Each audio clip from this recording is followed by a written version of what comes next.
Hey friends, before we dive into tonight's story, did you know that nearly 80% of the people who watch these videos aren't subscribed? If you're enjoying this kind of content, consider hitting the subscribe button. It really helps a lot, and it keeps these long stories going. Also, I'd love to hear from you. What time is it right now where you are, and which city are you listening from tonight? And if these stories help you sleep, feel free to tap the thanks button to support the channel. It truly means a lot. All right, let's get into it. Shortly after 2:17 a.m., I got out of the patrol car and stepped into the silence of Hollow Pine Cemetery. The iron gate creaked as I pushed it open, an almost polite warning before I entered this world of gravestones and shadows. The beam of my flashlight pierced the fog in a narrow cone, illuminating the tops of the weathered gravestones. In loving memory, forever in our hearts, the inscriptions blurred by time and lichen. I've been a police officer in Fairfax County for 20 years. I've dealt with trespassers, drunks, and the occasional vandal, but never an open grave, and never a call like this. The report had been vague. Unit 12. We have an open grave in the old part of Hollow Pine. The caller is panicking. Check it out. That was all. No body, no suspect, just an open grave. Not exactly routine. I pressed my radio. Unit 12, copy, on my way. The gravel crunched under my boots as I approached the pit. 4 straight edges dug into the clay. 2 meters deep, no coffin, no signs of disturbance except for the empty hole. My breath formed little clouds in the beam of light. I knelt at the edge. Cold earth, smooth roots, and no footprints large enough for an adult. But underneath in the mud were small, bare footprints. A child's. They led to the mausoleum. I stood up, my heart pounding, and followed them. The fog swirled around my ankles. The only sounds were distant owl cries and the soft sighing of the wind in the bare branches. The door of the mausoleum was ajar. I drew my gun and my flashlight and stepped inside. The air changed. It grew darker and colder. My beam of light swept across marble benches and dusty wreaths, then fell on jagged letters carved into the stone. Bring him home. The scratches were fresh, the edges rough. A sob echoed. A woman? A child? I swallowed. Fairfax PD, I called out in a steady voice, even though my pulse was racing. If anyone is here, please respond. The sobbing stopped. Silence weighed heavily on me. I cautiously approached the sarcophagus in the middle. The nameplate read, Jonathan Price, 1974 to 2002. A missing person case from last month. 8-year-old Jonathan Price had disappeared nearby. No trace of him. I clenched my jaw. My radio crackled. Unit 12, headquarters. Do you read me? Over? The voice sounded far away. Roger that. I'm at the scene, at the mausoleum. I signaled for backup, but knew they were still minutes away. I felt drawn to the corner where the sobbing had come from. The beam of my flashlight revealed nothing, until the wall was suddenly covered with new scratch marks. A spiral. Desperate message. Take me home. Beneath it were tiny handprints in the dust. And then I saw him. A little boy with a dirt-encrusted jacket and hollow eyes that reflected my flashlight. He stood still, clutching something metallic, my flashlight, which I had dropped at the edge of the grave. My legs gave way. He raised the flashlight toward me and said in a hoarse voice, "Help me." I should have run away. I should have sent out a distress signal. But I took a step forward. The door of the mausoleum slammed shut. My heart was pounding. The boy's lips trembled. He's here. I swung the beam of light around. The corner was empty. The temperature dropped. My breath came in gasps. I fumbled for the radio. No answer. Only static. Behind me, the lid of the sarcophagus scraped across the stone. I spun around. The lid slid to the side, revealing the darkness inside. A figure stirred. I raised my weapon. "Stay back!" my voice echoed. The figure rose. An emaciated man in ragged clothes, his face pale, his eyes black hollows. Jonathan's father, dead for 3 years, killed in a car accident. He stepped forward, his mouth open in a silent scream. I fired once. The figure disappeared in a cloud of dust and an echoing scream.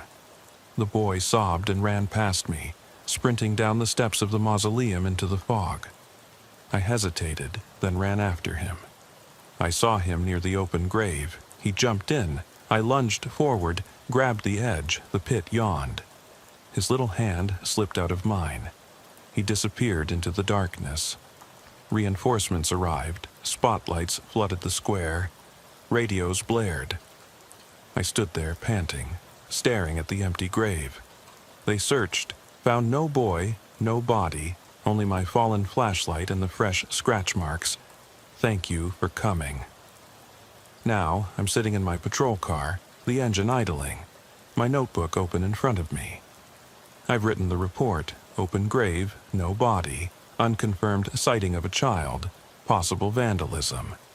They'll close the case. But I know what I saw. My hands are still shaking.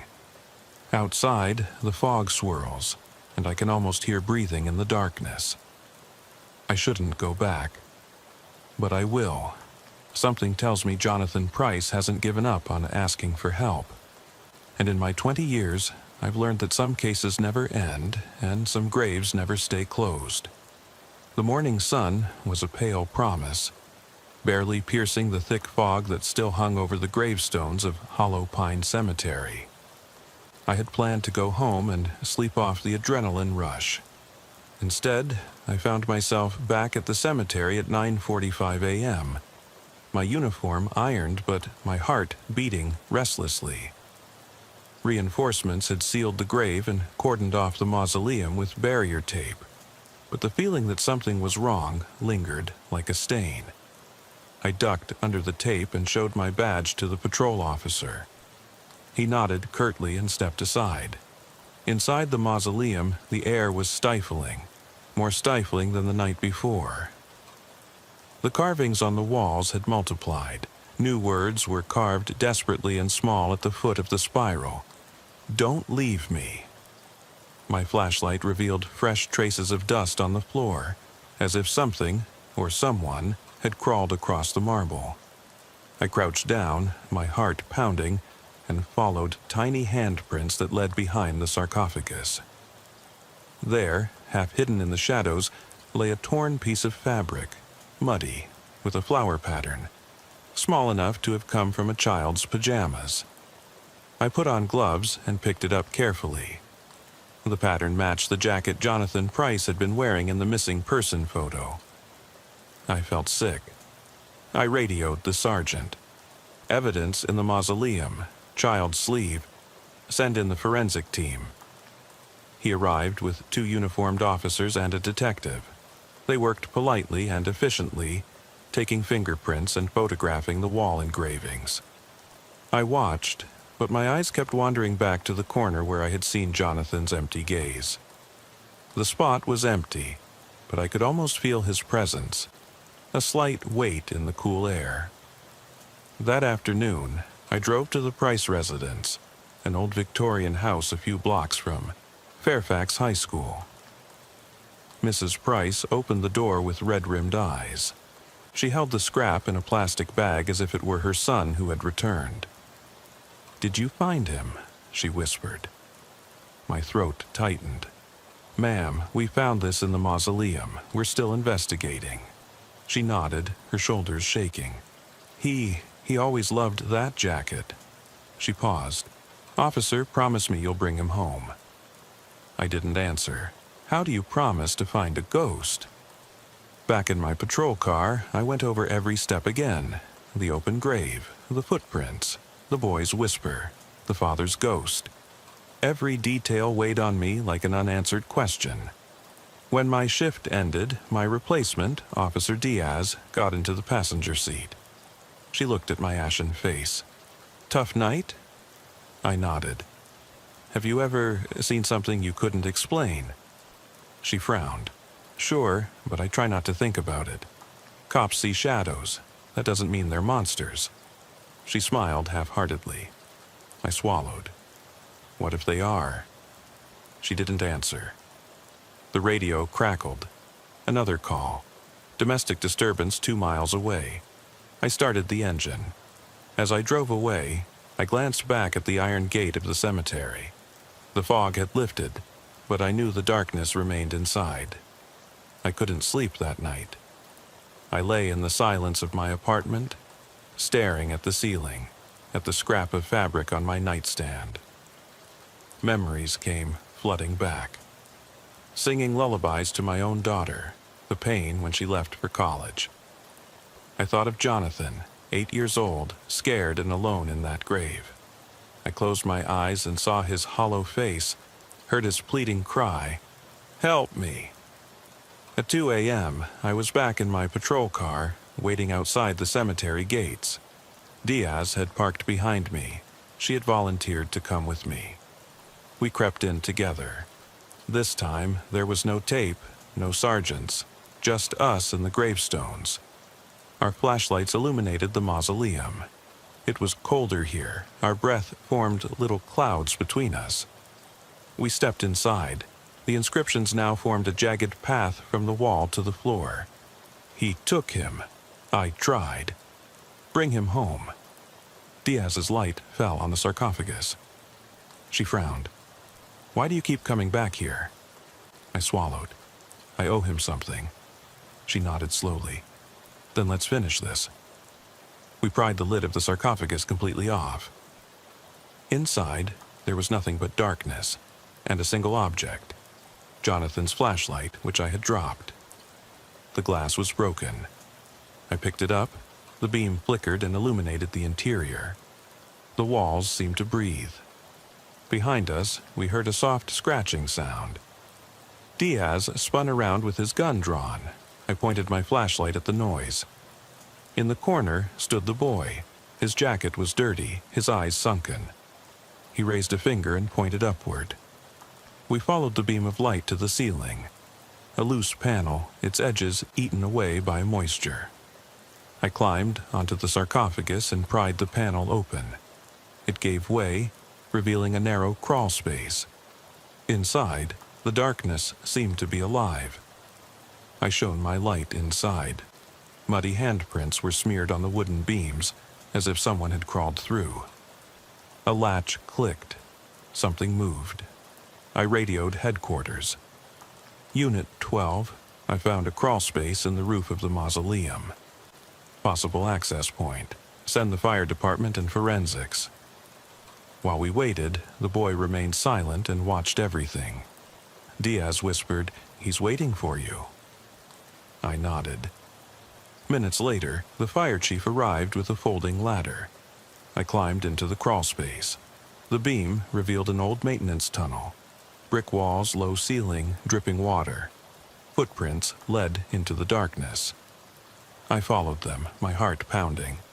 The tunnel led down and opened into a hidden chamber beneath the cemetery. Rows of small coffins lined the walls, children's coffins.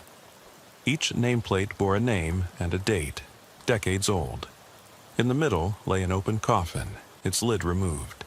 It contained earth but no body. Fresh footprints led from this coffin to a corner. I knelt down and shone my flashlight inside. A small skeleton, child-sized, wrapped in decayed fabric. Next to it lay a tiny jacket button, identical to Jonathan's. I felt sick. I radioed urgently. "Detective Barnes, human remains, juvenile, possibly historical. But there are modern disturbances. We need an archaeologist and the homicide squad." Diaz's voice crackled above. "You'd better take a look at that." I climbed out. She pointed to the wall, a new, bold, and simple inscription. "You broke it," the boy whispered. He was here. I looked at Jonathan. His eyes glowed with grief. Then he stepped toward the open coffin, reached inside, and disappeared. The door to the chamber slammed shut. I jumped up. The tunnel collapsed behind me with a roar of falling bricks. Dust filled the air. I crawled out while the firefighter shouted that everyone had to be evacuated. We rushed into the mausoleum just as the ceiling collapsed above us. In the chaos, I saw the open grave outside, freshly reopened, as if hungry for more. I stepped back, my hand on my holster, my heart pounding. The face of the young caller flickered in my mind. Her brother, lost. Now I understood. It was never about finding a body. It was about memory, about grief, about a place that wouldn't let go. They sealed off the crawl space. Forensics took samples. Detectives swirled around the skeletal remains. I wrote another report. Tunnel discovered. Remains of a teenager. Possibly a century-old crime scene, unsolved. But I know the truth. Something in that cemetery feeds on loss. Diaz and I left as the sky turned pink. She touched my arm. What now? I glanced at the sealed grave. Now, we wait because he's not done yet. And somewhere beneath the stones, Jonathan Price was waiting too. Waiting for someone to take him home. My partner Diaz drove us back to the station in near silence, the dashboard casting her face in cold blue and red. I sat in the back of the patrol car, my helmet still on my lap, the rest of Jonathan's flowered jacket heavy in my palm. The remains in that hidden chamber haunted me at every turn. Centuries of forgotten children, buried and then fought back into memory. I thought about my daughter's first year of college, the distance between us, the guilt that plagued me when I missed her calls. What if she disappeared and no one cared enough to dig her up? Back at the station, Detective Barnes stopped me at the evidence cabinet. His expression was grim, pale under the fluorescent lights. "Lieutenant Grant wants to talk to you," he said. "Homicide, forensics, medical examiner, you too." I nodded through clenched teeth and followed him into the conference room. The table was long, littered with papers and photos. Tunnel maps, skeleton photos, the message, "You broke it," carved into the wood. Dr. Malik, the medical examiner, pointed to the x-rays. The child's skeleton is about 50 to 70 years old, but look here, the thigh bone shows fresh stress fractures, probably from crawling. And these root carvings, she tapped the photo of the carvings, are fresh. Someone was down there recently. The lead investigator from the homicide division, Detective Liu, frowned. "So we have historical remains and modern disturbances, possibly a current crime scene, but there are no missing persons reports that match." She looked at me. "What about the Price boy?" I swallowed. "He's still missing. We found his jacket sleeve in the mausoleum, his flashlight in the sarcophagus, and footprints leading to this tunnel. But no body, just the 100-year-old coffins." I placed the small piece of paper on the table. "And the carvings. Bring him home.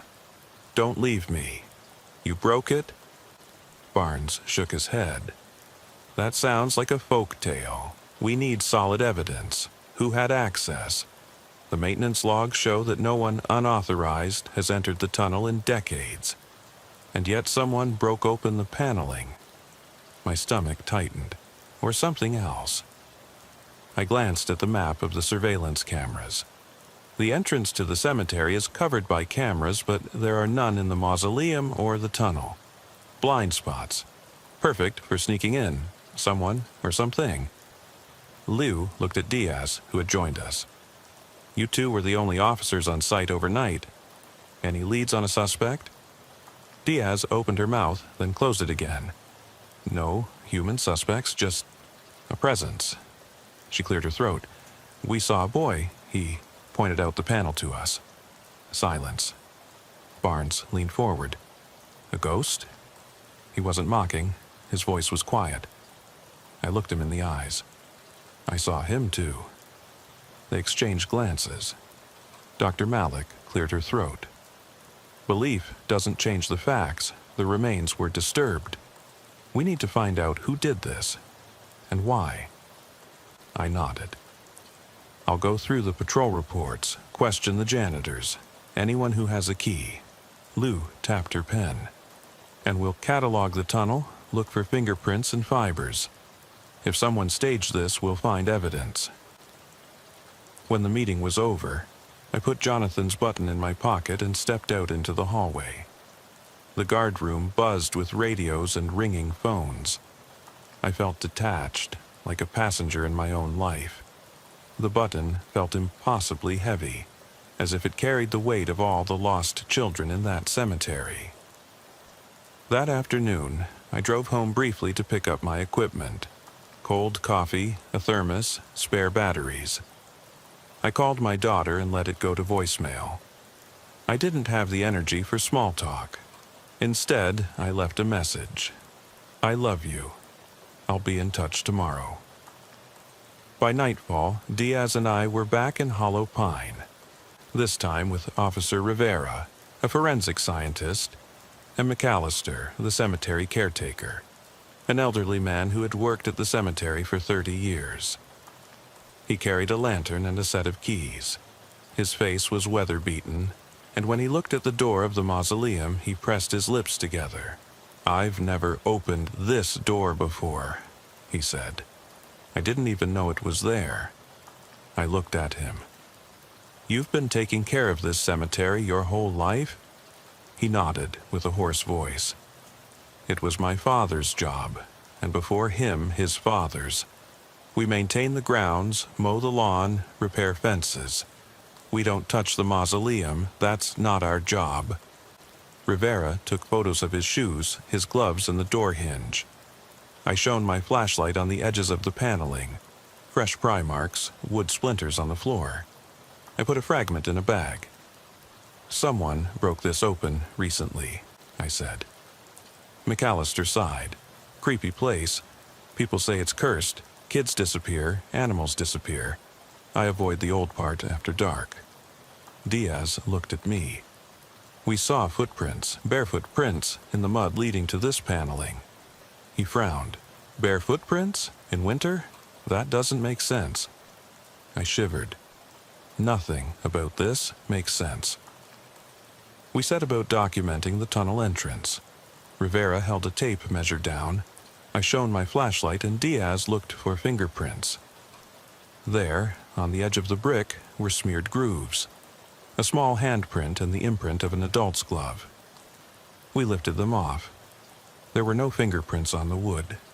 Whoever had broken the slab had left no fingerprints, neither from gloves nor from fog. By midnight, the crime scene was sterile. Traffic cones, evidence seals, barrier tape. I stood alone in the mausoleum, flashlight in hand. The cold penetrated my bones. I whispered, "Jonathan, I'm working on it." The echo swallowed my words. There was a faint scratching sound above me. I looked up at the ceiling paneling. Dust was falling down. I climbed onto the sarcophagus. My boots crunched on debris. I reached the slab and pried at the edges. It was still loose. My fingers brushed against an engraving. Tiny letters, fresh, "Help him." Behind me, a sob rose. I turned around. No child, only shadows. My radio crackled. Headquarters was on the line. I pressed the microphone. "Unit 12, crime scene secured. No changes." I climbed down, my heart still racing. As I walked out, Diaz came up to me. Her face was pale. "Do you feel it too?" I nodded. "He's here." She swallowed. "What should we do?" I looked back at the sealed crawl space. "We'll wait for the coroner's report. Then we'll decide whether to exhume the coffins and search deeper." My voice sounded hollow, even to me. Diaz put a hand on my shoulder. "Be careful." I smiled weakly. "You too." We left the cemetery in silence. The gate closing behind us with a final click. In the patrol car, I clutched the button of my jacket. I thought of Jonathan's face, the empty, pleading eyes. The notebook on my dashboard was full of theories, but none of them explained the weight in my chest. At home, I dreamed about the tunnel. I crawled through damp brick passageways whose walls grew narrower and narrower until I could hardly breathe. All around me, I heard children whispering, "Take him home. Help me. Don't leave me alone." Then mud splashed in my face, and I woke up with my heart pounding. At 2:17 a.m., I was back at the mausoleum. Diaz's patrol car was parked outside. I entered without knocking. The carvings on the wall glowed in the beam of my flashlight. A new sentence, fresh and clear. "You're next." I held my breath. With trembling hands, I picked up my radio. Static. I pressed again. "Central. Unit 12, urgent." The line was dead. A whisper. "Don't go." The voice belonged to Jonathan. I spun around. No one there. The paneling above me gave way and dust fell on my shoulders. My legs were paralyzed. The whisper sounded again. "Stay with me." I swallowed. My hand clenched the flashlight. I stepped toward the crawlspace. The paneling creaked. My heart was pounding. Then I heard footsteps behind me. The footsteps of an adult, slow and deliberate. I froze. The beam of light illuminated a figure at the edge of the circle of light. A man in a police uniform, with an expressionless face and dark eyes. He raised a hand. I raised my gun. "Who are you?" He stepped forward. My beam of light fell on his badge. Fairfax County, Unit 12. My own name was on the name tag. I staggered back. "No, that's me." He smiled, a slow, hollow smile. "I've been waiting." His voice was mine, but older, hollowed out by years underground. The covering above me broke apart. Mud rained down. The crawlspace yawned. My doppelganger, my ghost, took a step forward. I fired. The shot echoed, and he disappeared in a whirl of dirt and static. The door of the mausoleum slammed shut. I stood there, panting, holding the flashlight in my hand. The engraved warning now read, "You broke me." I stumbled out into the night, my heart pounding. Diaz was standing next to the car, the radio in her hand. "Are you okay?" I was shaking. It was me." She frowned. "What?" I held out the button to her. "It's not just Jonathan, it's me too." Diaz's eyes widened. Behind us, the cemetery gate creaked. The fog swirled out and stretched toward us. Then I realized I wasn't just hunting a ghost child. I was becoming one myself. The beam of my flashlight split the darkness into narrow slivers as I descended into the narrow maintenance tunnel beneath Hollow Pine Cemetery.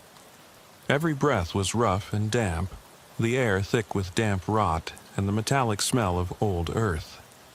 My boots echoed on the brick floor. Once neat mortar was now cracked, weeds growing between the joints. I kept the beam of light pointed forward and looked for the footprints Diaz had spotted. The small, bare prints of a child next to the larger, glove-covered prints of an adult. They led deeper inside and curved around a bend covered in condensation. I paused where the tunnel dropped down and opened into a low passageway. Water dripped from invisible leaks and collected in shallow rivulets that flowed into a distant darkness. My radio lay silent in my coat pocket. The battery must have died in the darkness. I tapped it. No spark, no static. I was alone.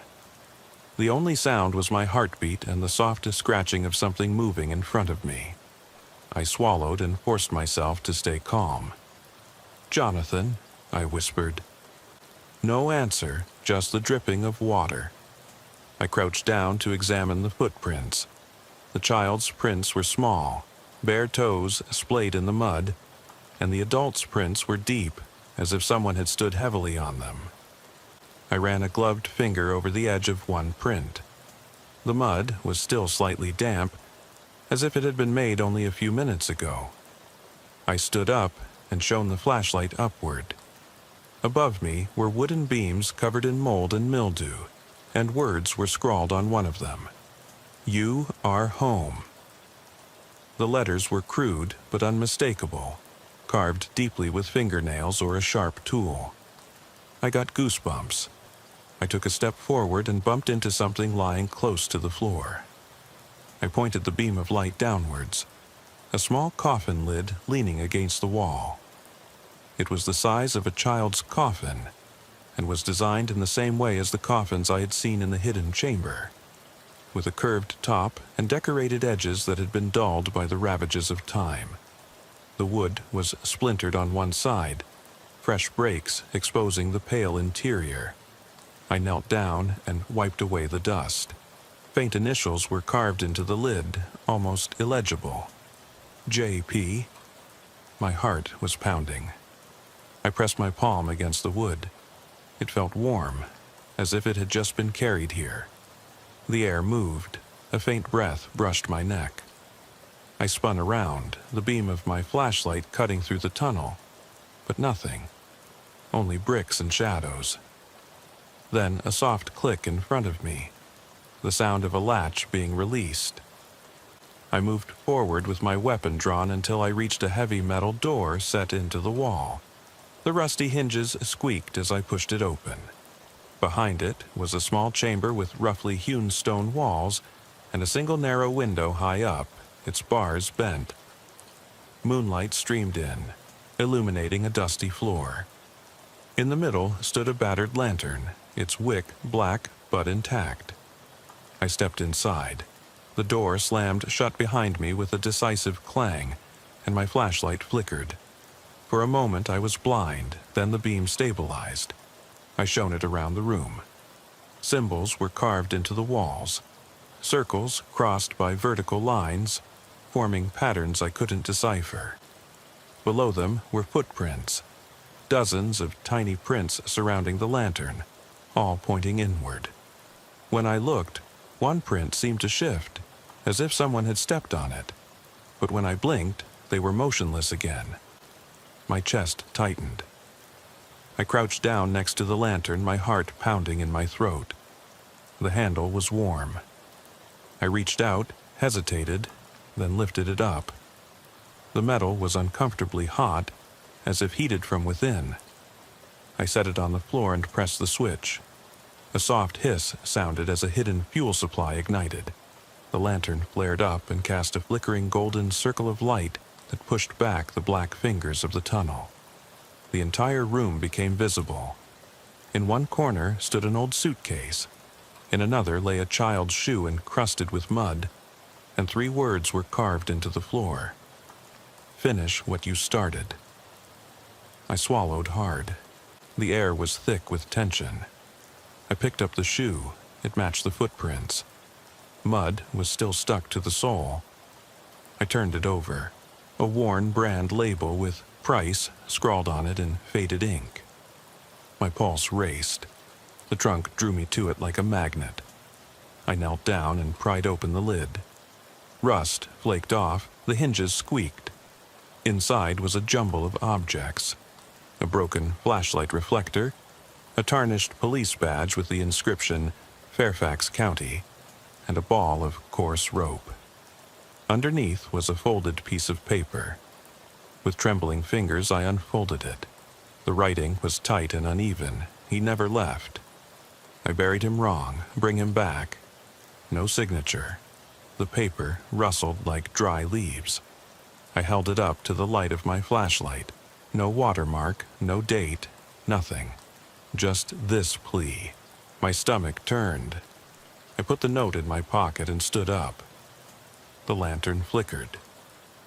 At the edge of the cone of light I saw a movement, the shadow of a small figure crouching in the corner. I swung the light around. Nothing. The lantern flickered and threatened to go out. I dropped the trunk lid and grabbed my flashlight, my heart pounding.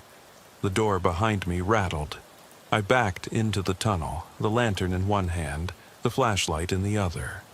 The metal door clicked, It had locked itself. Panic spread. I rattled the handle, but it wouldn't budge. The bolt was heavy. I pounded on it with my fist. The beam of light revealed footprints leading back into the tunnel. Mine, leading away from the door. Someone had opened it from the outside.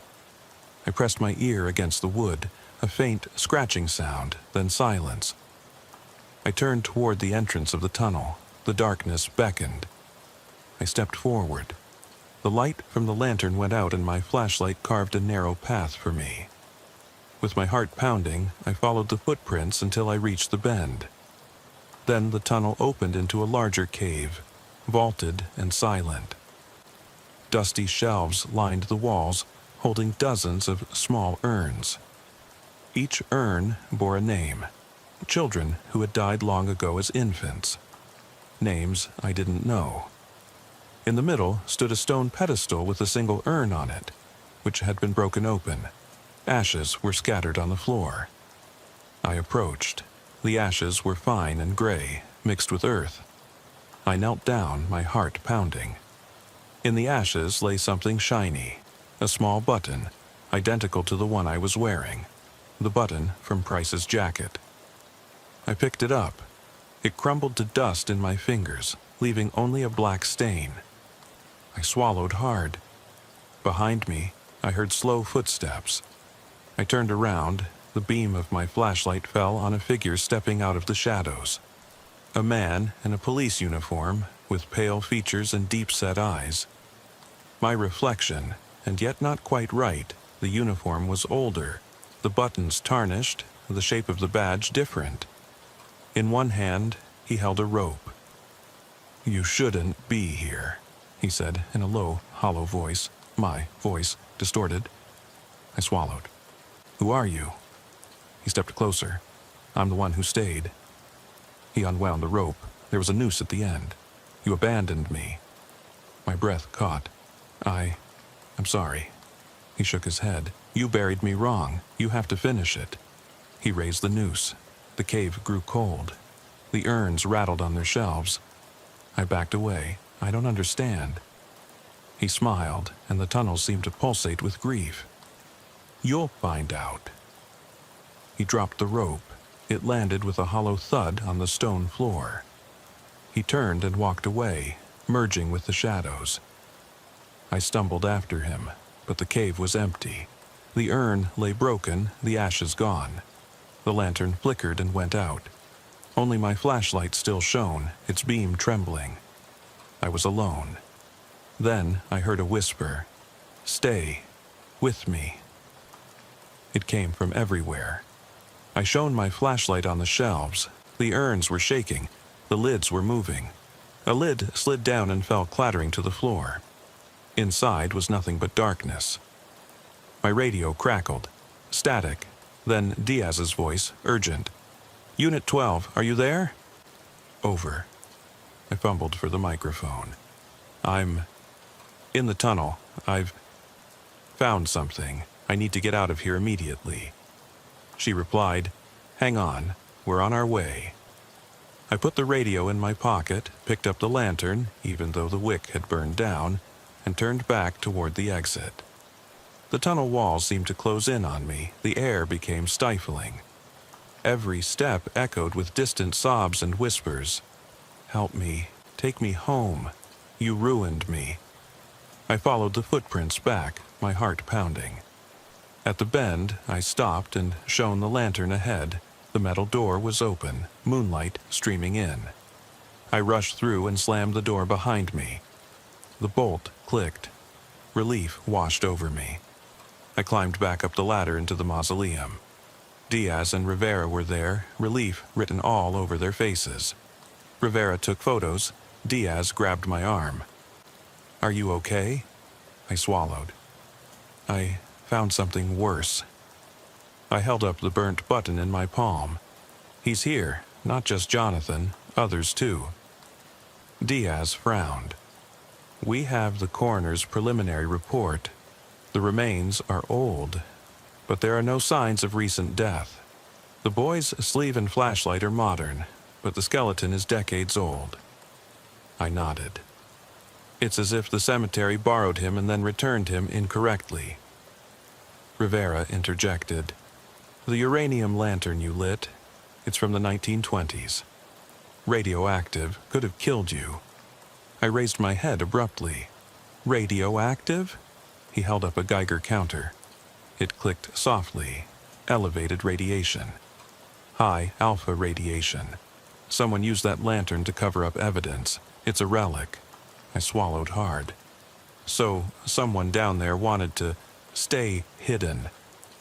Diaz's gaze hardened. Or something. I looked at the open grave behind the mausoleum door. Wafts of mist rose from the surface. The gravestones stood as silent witnesses. My uniform felt heavy. The mud from the tunnel stuck to my boots. We have to seal it off, I said. Both the tunnel and the grave. Lock everything down until we know what we're dealing with. Diaz nodded. I'll call headquarters. I hesitated, then turned back to the mausoleum. My reflection in the polished sarcophagus lid flickered. For a moment, I thought I saw my doppelganger with hollow eyes standing behind me. I turned around. Nothing. At the edge of the beam of light, I saw the words engraved above us. One more step. My heart was pounding. I took a step forward, then stopped. My radio buzzed. Unit 12, Command Center. Do you read me? Over. I pressed the talk button. Roger. Tunnel secured. We found relics. We need a hazardous materials team. As I spoke, the beam of light fell on the base of the sarcophagus. Fresh footprints. Bare footprints. I swallowed. The lantern flickered. A whispering voice said, "Finish it." Then I realized that I had taken more than just evidence from this place. I had become part of its history, another lost soul in its silent registry, and the night was far from over. The damp air of the mausoleum clung to my skin as I crawled out of the crawl space, each breath heavy with dust and the metallic smell of old earth. The beam of my flashlight trembled on the engraved warning, "One more step," and I swallowed, my heart pounding. Behind me, Diaz's calm presence was an anchor to reality. He held the Geiger counter, its soft clicking measuring the residual radiation from the lantern light.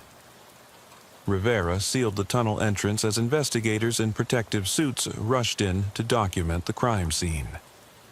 I stepped fully into the mausoleum chamber, my boots leaving muddy footprints on the marble floor.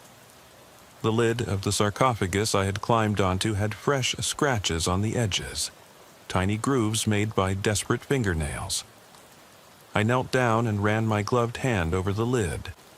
The stone was now smooth, as if worn down by countless touches. In the glow of the flashlight, I noticed a new inscription at the base, "Bring us all." A hollow pain opened in my chest. I pressed one hand against the cold marble as if I could feel the heartbeat of every lost child beneath it. The air vibrated with soft whispers, indistinct, overlapping pleas. "Help me, end it, take us home." I closed my eyes and the voices merged into a single sad chorus. Diaz cleared her throat. "Danny, we have to keep going. Command wants the chamber sealed until the forensic archaeologists arrive. They're bringing ground-penetrating radar." She put a hand on my shoulder. "Come on." I reluctantly got to my feet. My boots left a trail of mud. Rivera shook his head and laid out blue evidence markers. I followed Diaz to the door, but paused. The beam of light caught a movement in the corner, a small figure disappearing behind a pillar. I swung the lamp around. Nothing, just shadows. "Did you see that?" I whispered. Diaz frowned. "What did you see?" I shook my head. "Forget it." We stepped out into the cool night air. The cemetery was silent except for the hum of police radios and the distant creaking of the iron gate. Yellow spotlights illuminated the open grave, which was now surrounded by cones and barrier tape. Forensic investigators searched the area for clues. I approached the edge of the pit and peered into the darkness. There were no signs of recent disturbance, only the smooth clay walls and the footprints leading away. Rivera joined me. We packed up the fabric scrap and sent it to the lab. The tunnels are sealed for now. He tapped his tablet. Preliminary CAD mapping shows cavities under other mausoleums. More tunnels, probably a part of an old burial network. I swallowed. So, this isn't an isolated case. He shook his head. Not at all. Diaz slid in beside me. Whatever's down there, it's more than just a missing boy. I stared at the open grave. The mud glistened in the spotlight. The footprints were gone. Still, I could almost feel the pull, an invitation to climb down again. I forced myself to relax my jaw. Let's get out of here. We walked back to the patrol car in silence. My uniform smelled of damp stone and decay. I knocked the mud off my boots. My radio crackled. Backup had cleared the trespassing.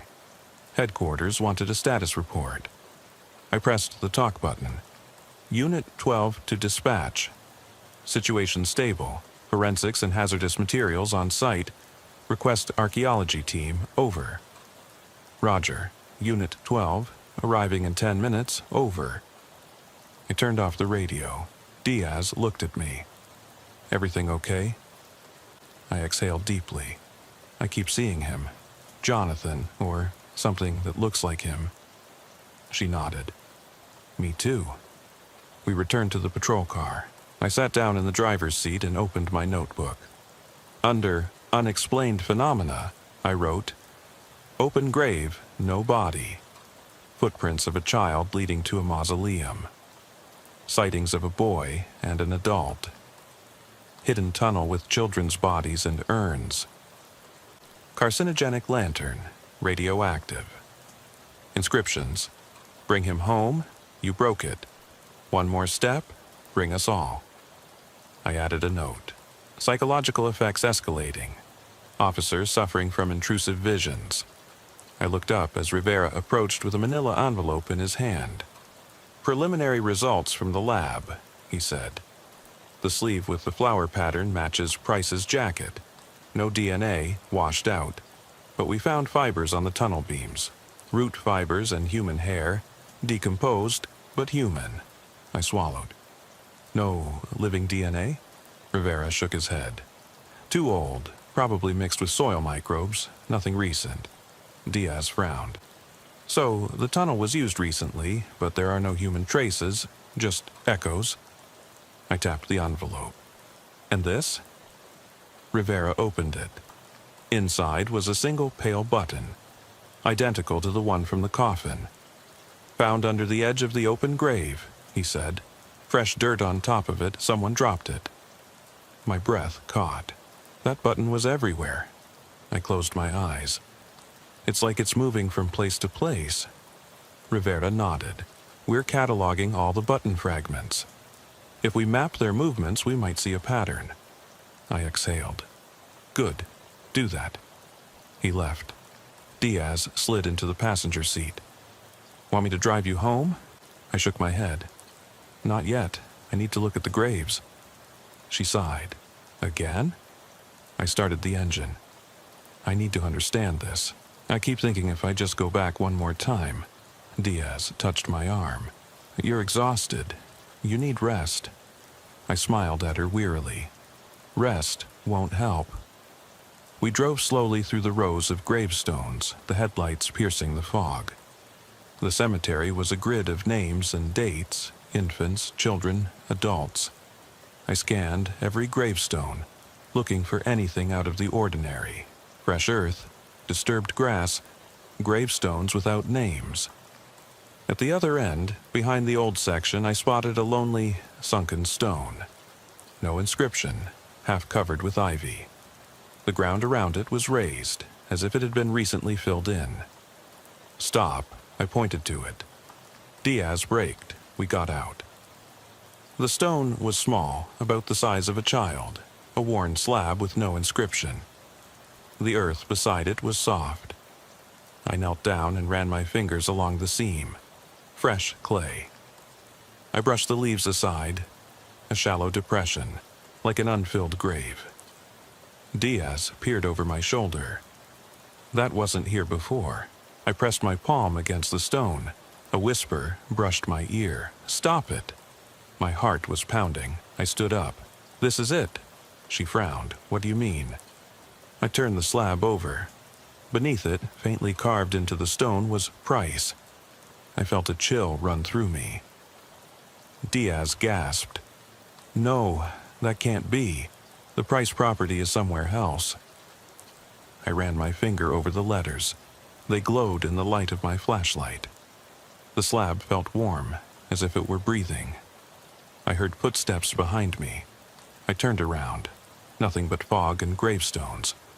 The whisper came again, insistent. "End it." I swallowed. "This is where he belongs." Diaz grabbed my arm. "No!" But I knelt down, grabbed the edge of the stone slab, and began to lift it. The ground shook. Roots groaned. The slab shifted, revealing a dark cavity. A foul smell rose from the earth, smelling of decay and regret. My flashlight illuminated wooden slats beneath it, another coffin lid. Diaz shone her light down. "Lieutenant, step back." I hesitated. The whisper grew louder. "Bring him home." I grabbed the lid and pulled it off.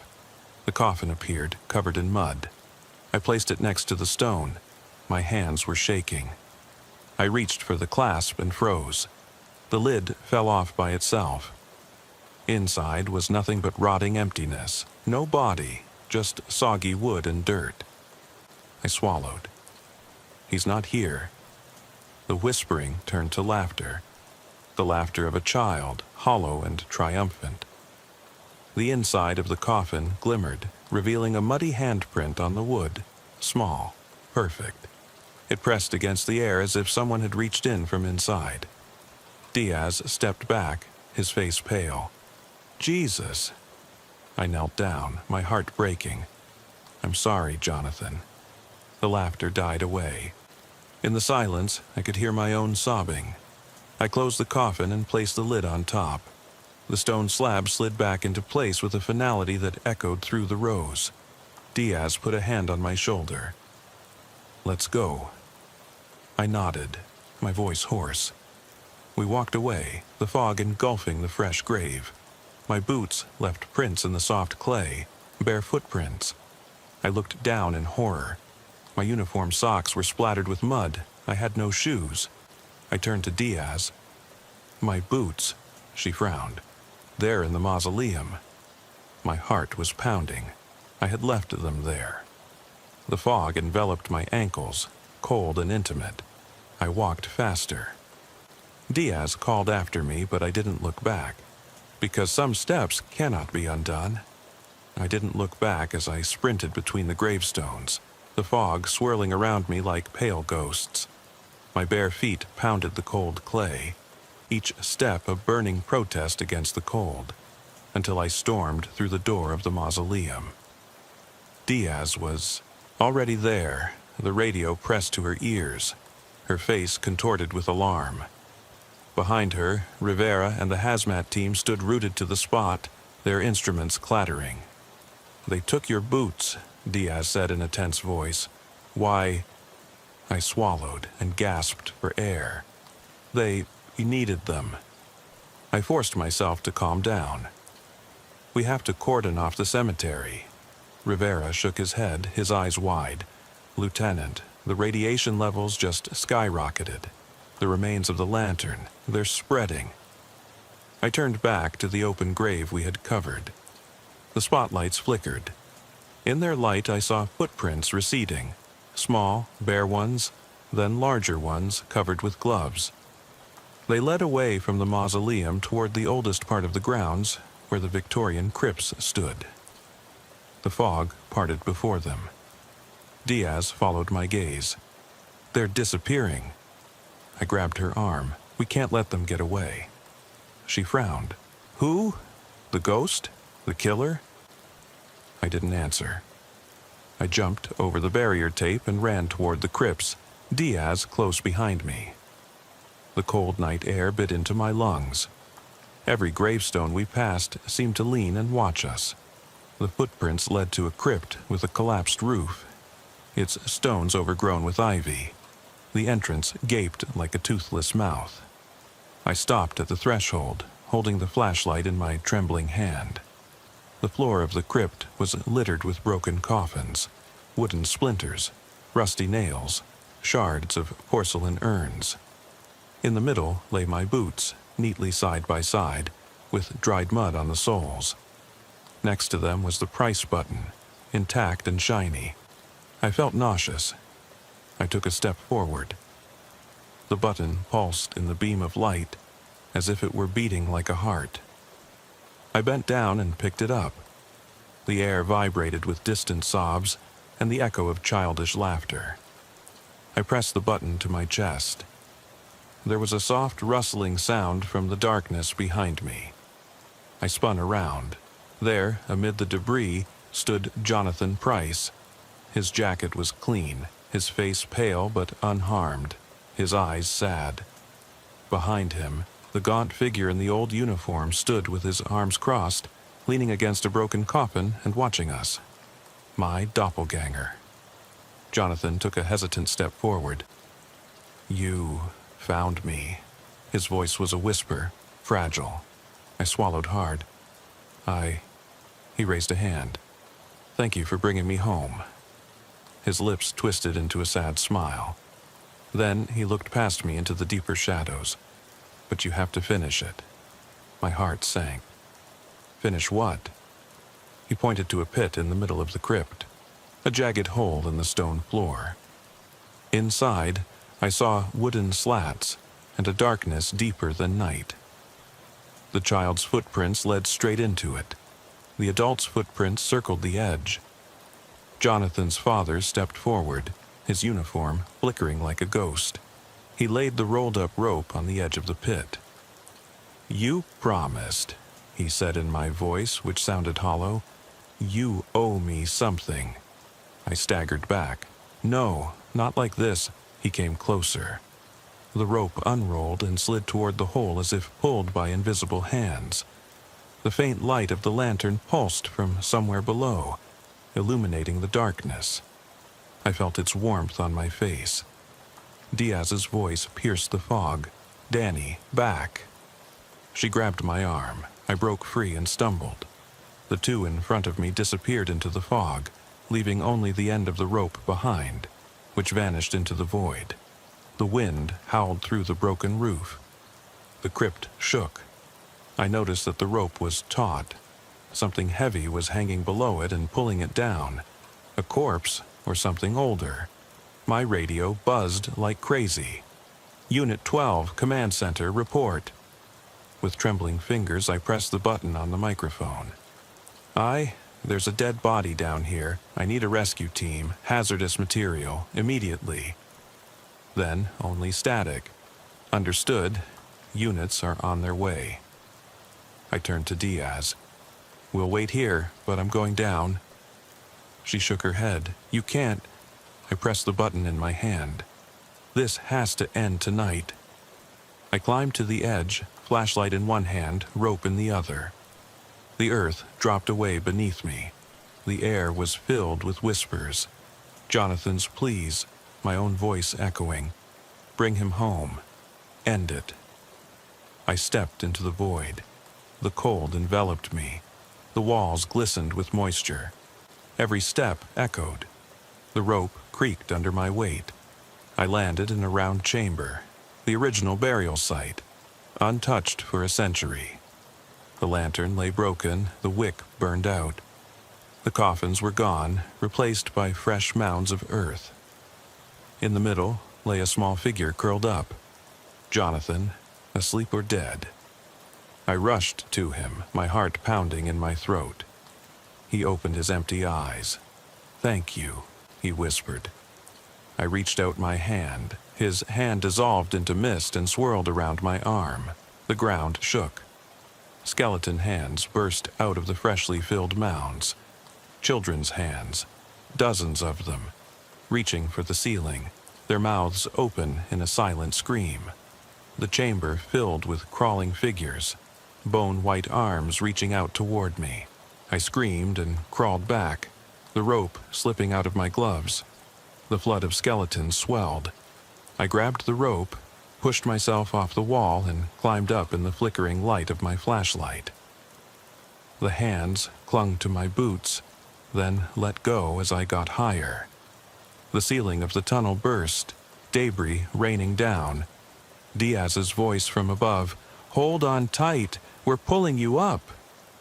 I pushed off and climbed further, every meter a struggle. The roof of the crypt broke and moonlight streamed in. I fell through the hole, coughing and covered in blood, pulling the rope behind me. Diaz and Rivera pulled me out as the crypt collapsed with a thunderous roar, burying the skeleton chamber forever. I lay on the grass, my heart pounding, as the rescue workers arrived. Jonathan's figure hovered beside me, half visible, smiling sadly. He raised a hand in farewell. "It's done," I whispered. "Rest now." He disappeared into the night. The fog lifted. The open grave next to the mausoleum collapsed, and the earth closed over it. The ruins of the crypt smoldered under a layer of dust. Diaz helped me to my feet. I wiped the mud off my uniform. "Are you okay?" I swallowed. "He's home." I held out the prize button to her, black and broken. "It stays here." She nodded. "Let's go." As we walked back through the gate, the cemetery fell silent. The spotlights dimmed. The barrier tape fluttered in the wind. Behind us, the fog enveloped the ruins and hid all traces. I thought of the children's hands, of the rope, of the twins waiting. I thought of my daughter, who was miles away, safe. I realized that some debts are paid in nightmares, some promises are carved in stone. And although the graves are closed, the memory remains, engraved in mud, in bones, in the whisper of a child's plea. "Take me home." With a heavy heart, I got into the patrol car, finally back on solid ground. Headquarters cleared the scene. I radioed one last time. "Unit 12 secure. Cemetery closed indefinitely." Diaz started the engine. As we drove off, I glanced in the rearview mirror. In the fog behind us, I thought I saw a small figure standing next to the mausoleum, a boy in a mud-encrusted jacket watching us. He raised his hand gratefully and then disappeared into the dawn. Some places keep their secrets. Some souls find no rest, and some missions never really end. I get out of the patrol car and step onto the damp gravel path, where the fog creeps around my boots like pale fingers. It's 2:17 in the morning, and Hollow Pine Cemetery lies silent under the waning moon. The iron gate creaks behind me, an ominous sigh in the silence. The beam of my flashlight pierces the fog and illuminates rows of weathered gravestones, their inscriptions blurred by moss and time. "In loving memory, forever in our hearts, rest in peace." None of them warn of what lurks in the darkness behind them. I'm Deputy Sarah Mitchell, and I've been working the night shift in Fairfax County, Virginia, for 4 years. I've seen drunks lying on benches, trespassers looking for ghost stories, and the occasional act of vandalism. But an open grave? That's new. 20 minutes ago, the dispatcher's voice crackled in my earpiece. "Unit 14, we have an emergency call about an open grave in the old part of Hollow Pine Cemetery. The caller is hysterical. Check it out." No coordinates, no description of the suspect, just an empty hole. My stomach clenched as I drove here and the tires crunched over leaves. Now that I'm here, the earth yawns before me, 2 meters deep, perfectly rectangular in the soft clay. I crouch down at the edge. My flashlight illuminates the churned-up earth and muddy footprints leading to the graves. Fresh. Someone was here recently. I kneel down and follow the tracks with my eyes. They lead to a row of private family graves shrouded in fog. Stone mausoleums, half covered by wild ivy. The wind picks up and carries the smell of decay and damp wood. I swallow to get rid of the lump in my throat.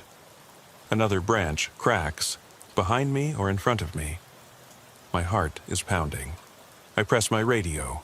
Headquarters, Unit 14 on site. Open grave confirmed. Footprints lead to the row of graves. Then silence. Understood. Be careful. Reinforcements are on their way. My footsteps echo as I follow the tracks between the graves. The ground is uneven, with broken pieces of slate and loose gravel under my feet. The beam of my flashlight falls on a half-open iron door of the next grave. The bolt is broken, and the door swings slowly back and forth. Knocking. Pause. Knock, like fingernails on metal. I hold my breath. I step closer, too close. The beam of light falls on scratch marks carved into the stone frame, deep, jagged, as if something had clawed its way out. I press the intercom button. I'm at Tomb 3, iron door ajar, scratch marks on the frame. No immediate response. Headquarters must be alerting backup. The knocking stops. I press, my shoulder against the door, and push. It creaks and reveals a narrow antechamber. The air inside is colder, drier, as if the crypt has its own microclimate. My flashlight sweeps across the floor. Overturned flower pots, muddy footprints, and scribbled letters on the back wall. Letters that seem to be made of dirt or ash. I'm watching you. My pulse races. I step inside, my boots leaving prints on the stone slab. The door closes behind me. My flashlight flickers. I freeze. Silence presses down on me. The only sound is my breath, coming in irregular gasps in the confined space. I press myself against the wall, my heart pounding. The beam of light catches a movement. A coffin lid has been broken open and splintered. No body. My skin tingles. I hold the flashlight higher. A soft moan comes from the darkness behind the coffin. "Police!" I shout, my voice echoing. My words go unanswered. I move forward cautiously. The moaning grows louder, like wood under pressure. The beam of my flashlight falls on the edge of the coffin. There, a pale hand, its knuckles white as moonlight, clutching the wood. It twitches. Fear overwhelms me. I step back and stumble over debris. The hand breaks free and a figure rises, emaciated, ashen skin, black eye sockets. It tilts its head and opens its mouth in a silent scream. My instincts tell me to back away. I turn around and yank at the door. It won't budge. Panic grips me. My radio crackles. "Mitchell, are you there?" It's Officer Chen. Relief and horror rise within me at the same time. "I'm in a crypt. There's something here." My voice trembles. "Call for backup immediately." The radio slips out of my hand. I catch it and press it to my lips. There's a corpse, or something, that came out of the coffin. It's not human. Even I find my words ridiculous. The figure comes closer, gliding across the floor. I raise my flashlight as a makeshift weapon and shine the beam at it. The thing leans forward curiously and then lunges at me. I scream and pound on the door. It springs open and I stumble into the night air. The fog envelops me. I run across the graves, the cold wind cutting into my face. Branches scratch my jacket. Behind me, the door of the crypt slams shut. I keep running until I reach my SUV. I throw myself into the driver's seat, my heart beating so loudly that I'm sure the reinforcements can hear it. I fumble with the door lock and then slam it shut. My flashlight is on the console, its light dancing across the dashboard. I see my reflection in the rearview mirror, pale, with my eyes wide open and a silent scream on my lips. Headlights cut through the fog. 2 patrol cars pull up. Miller and Chen jump out, guns drawn. I get out and say in a trembling voice, "There was something in the crypt." They follow my beam of light back to the open grave. Miller crouches down and shines his flashlight into the pit. "Empty," he says tonelessly. Chen's face turns white. "And no footprints leading away." I point to the row of crypts. It came from there. We move as a unit, shining our flashlights around. The door of crypt number 3 is locked, no scratch marks, no graffiti on the wall. Miller tries the bolt. It's stuck. Looks untouched. He glances at me.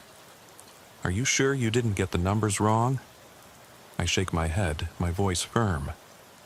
"I saw it. I heard it." The wind howls through the branches. An owl cries somewhere. We clear the area and mark the grave with barrier tape. Chen reports it over the radio. I lean against the SUV, the beam of my flashlight dancing on the gravestones. My hands are shaking. I force myself to breathe slowly. What else could I call? CSI, the coroner. "Keep the cordon tight," I say to Miller. "No one in or out until daylight." They nod, and I get back into my SUV. The engine starts with a noise that seems much too loud in the silence. I watch as they spread out and pierce the fog with their flashlights. I rub my temples and try to banish the image of the figure with the empty eyes. Then my radio crackles. Unit 14, Central. Attention, we have another call. Second caller at 2:45 a.m. Report, someone, or something, is moaning near the old row of graves. It sounds like, "Help." A shiver runs down my spine. I lean forward. "Send the coordinates." I grab my flashlight and head back to the cemetery. The fog has grown thicker and swirls around my ankles. Every breath tastes like damp earth. I follow the beam of light to tomb number 3, but the door is locked. No graffiti, no signs of forced entry. With my heart pounding, I press my hand against the iron. It's warm, almost pulsating. I take a deep breath and press again. It's pitch black inside. I step inside and hold up the flashlight.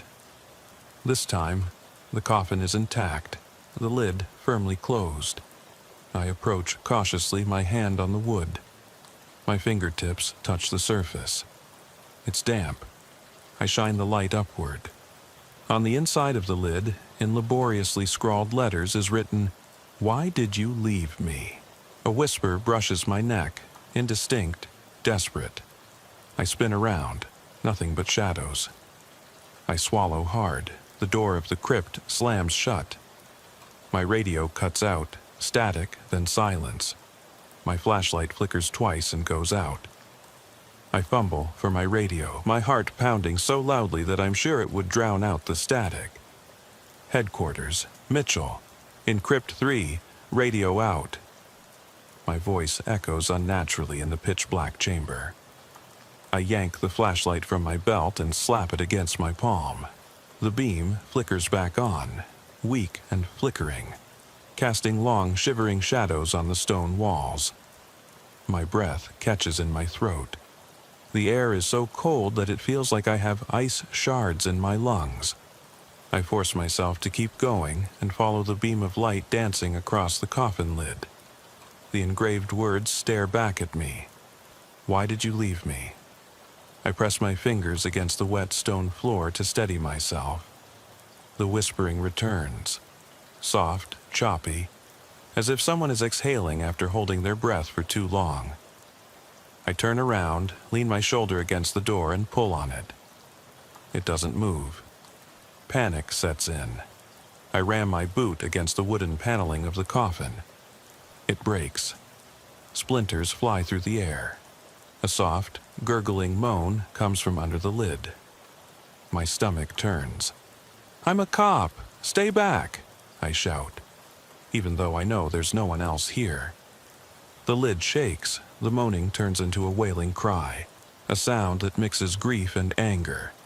The beam of my flashlight swings upward and stops at hollow eye sockets peering through the crack. A pale hand pushes outward, fingertips grazing the wood. The thing underneath pulls itself up, ribs cracking, joints popping. It tilts its head as if recognizing me. I stumble back, my mouth dry. "Buy the book, use force," I mumble to myself, and feel for the taser on my belt.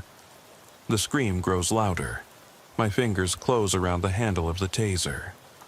I fire. 2 darts pierce the creature's shoulder. There's a crackling sound. It twitches. Its body jerks, bone-white fingers claw at the lid. Then it slides sideways into the beam of light. My flashlight flickers, but not because of the impact. The creature now stands fully in front of me, impossibly large, with elongated limbs and skin stretched like parchment. Its head hangs down, its mouth contorted into a silent scream. It breathes through nostrils that burn like dark holes. I step back, taser raised, my voice trembling. "Stay down! Stay!" The beam wobbles. The creature leans forward, lowers its head. It moves with unnatural grace, stretching out its arms. I fire again. The arrows whistle, but it barely flinches. There is a sudden crack. The coffin lid splinters under its weight. The thing steps forward, each movement slow and deliberate. It tilts its head and looks at me with its empty eye sockets. Then it whispers, its voice like dry leaves, "Why did you abandon me?" My blood freezes. The words echo in the carvings. My mind reels. I can only manage. I didn't. My voice breaks. The creature comes closer. The beam hits its feet. There is no shadow behind them. It glides. I fire the taser again. This time the arrows smoke and fall uselessly to the ground. Adrenaline rushes through my body. I back away toward the door, my heart pounding. The creature's hand shoots out and grabs my ankle. I scream, break free, and stumble against the door. My shoulder hits the stone. I shake the handle. Suddenly it gives way. I stumble into the antechamber of the crypt and slam the door behind me. My flashlight hangs limply, illuminating the small entrance room. The silhouette of the creature appears in the narrow window of the door, large, motionless. I reach for my radio, dead. I tear open the outer door and rush into the night air. Cold fog envelops me. I gasp for air and run across the graves to my SUV. The beam of my flashlight dances wildly over broken stones and churned up earth. Behind me, the door of the crypt creaks open. The creature emerges and steps into the fog. It glides toward me, slowly and inexorably. I reach the SUV and yank open the door. I dive inside and slam it shut, locking all the doors. My flashlight rattles on the passenger seat, its beam dancing across the dashboard. I press the horn with my hand. 3 long blasts. The creature stands at the edge of the gate, head bowed, watching me. Then it disappears into the fog as suddenly as it came. My breath comes in gasps. The echo of the horn fades away. I lean back, my hands trembling on the steering wheel. My uniform is cold and damp. My radio remains silent. Moments later, headlights pierce the fog. Miller and Chen race toward me, weapons drawn. I yank open the door. "It's here, in the crypt, and it's not human," I gasp. Their headlights sweep across the rows of crypts. Empty, silent, untouched. No footprints, no broken bolts, no traces. Chen's voice is quiet. "Sarah, are you okay?" I swallow and try to steady my voice. I saw it. It asked me, "Why did you abandon me?" Miller covers his mouth with his hand. Chen's jaw tenses. The wind howls through the trees. The tape flutters on the open grave. "Central, Unit 14, we need backup urgently. Police officer injured. Mental health issues. Send a supervisor." I step back and stare at the tomb. The fog swirls around the entrance. The world seems to sway. My flashlight flickers once and then goes out. In the silent cemetery, the gravestones stand like witnesses, and somewhere, out of sight, something is watching and waiting.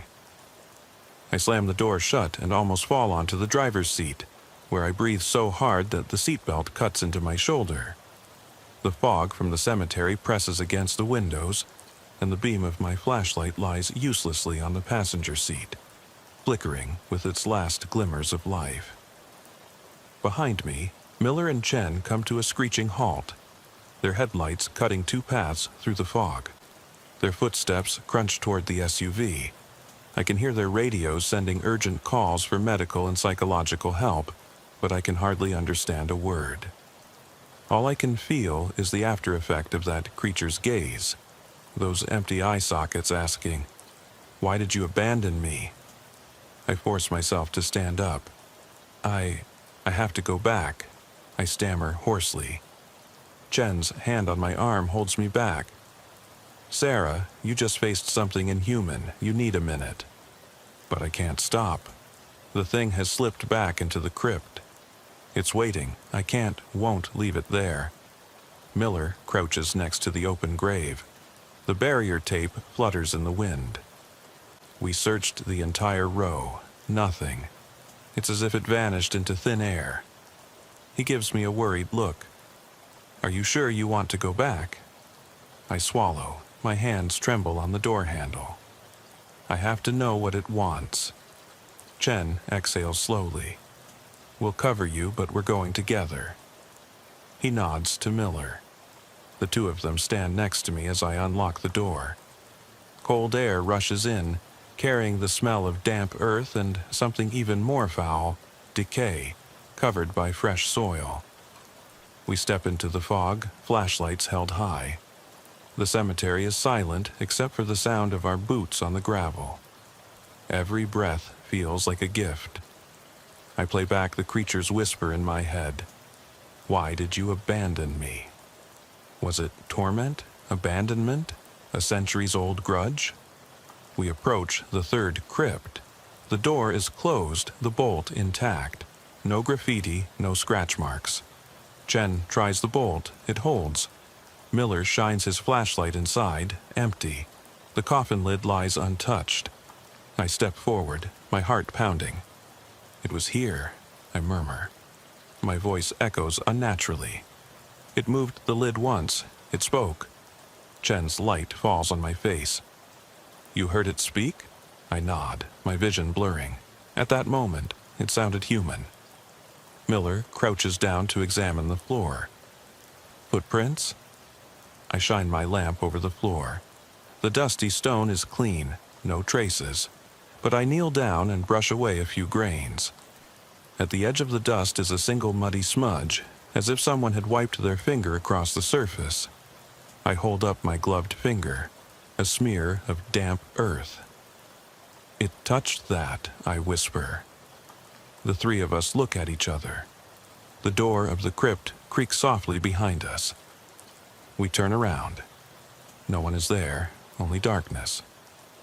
Chen shines his flashlight back inside. "Everything okay?" I nod and swallow hard. "Let's lock it." Miller wedges a steel bar into the bolt and locks it. We step back. The crypt door is securely locked. We stretch a barrier tape around the entrance. I press my hand against the tape and close my eyes. I imagine a barrier strong enough to hold everything inside. But I know better. We retreat to the patrol car. My limbs feel heavy as if I'm moving through water. Questions swirl around in my head. Who was that? Why did it want me? What did I leave behind? Chen breaks the silence. Headquarters wants a full report. What you saw, what it said. We stick to the facts: open grave, broken coffin, apparition. He pauses. Nothing about you losing your nerve. I nod dazedly. Yes. Miller glances at me from the passenger seat. Can you drive? I clench the steering wheel. My knuckles turn white. I have to secure the area. Make sure it doesn't get away. Chen sighs. You're not alone. We'll split the shift. We drive slowly around the cemetery. My headlights pierce the fog with 2 beams of light. Every shadow seems alive. Every gravestone becomes a watching face. I go over the police regulations in my mind, check grid sectors, maintain radio contact, watch for movement. After 40 minutes, I report in over the radio. Unit 14, perimeter security, grid Alpha to Delta. No movement detected, all quiet. Headquarters replies tersely, "Understood. Resume normal patrol." I turn off the radio, my heart still racing. A normal patrol seems impossible to me now. The cemetery is on the edge of our jurisdiction, a dark corner. I want to drive away, leave it behind me. But something holds me back. Duty, fear, guilt. An hour later, we return to Crypt 3. It's still hours before dawn, but the fog has lifted. Our flashlights illuminate the crypt sealed with tape. Nothing moves. Miller kneels down and takes photos of the tape and the crypt door. Chen notes the GPS coordinates. I stand next to him with my arms crossed, going over every detail again. I force myself to take a step forward. "Let's take another look inside." They hesitate. Chen shakes his head. "Not without backup and the right equipment."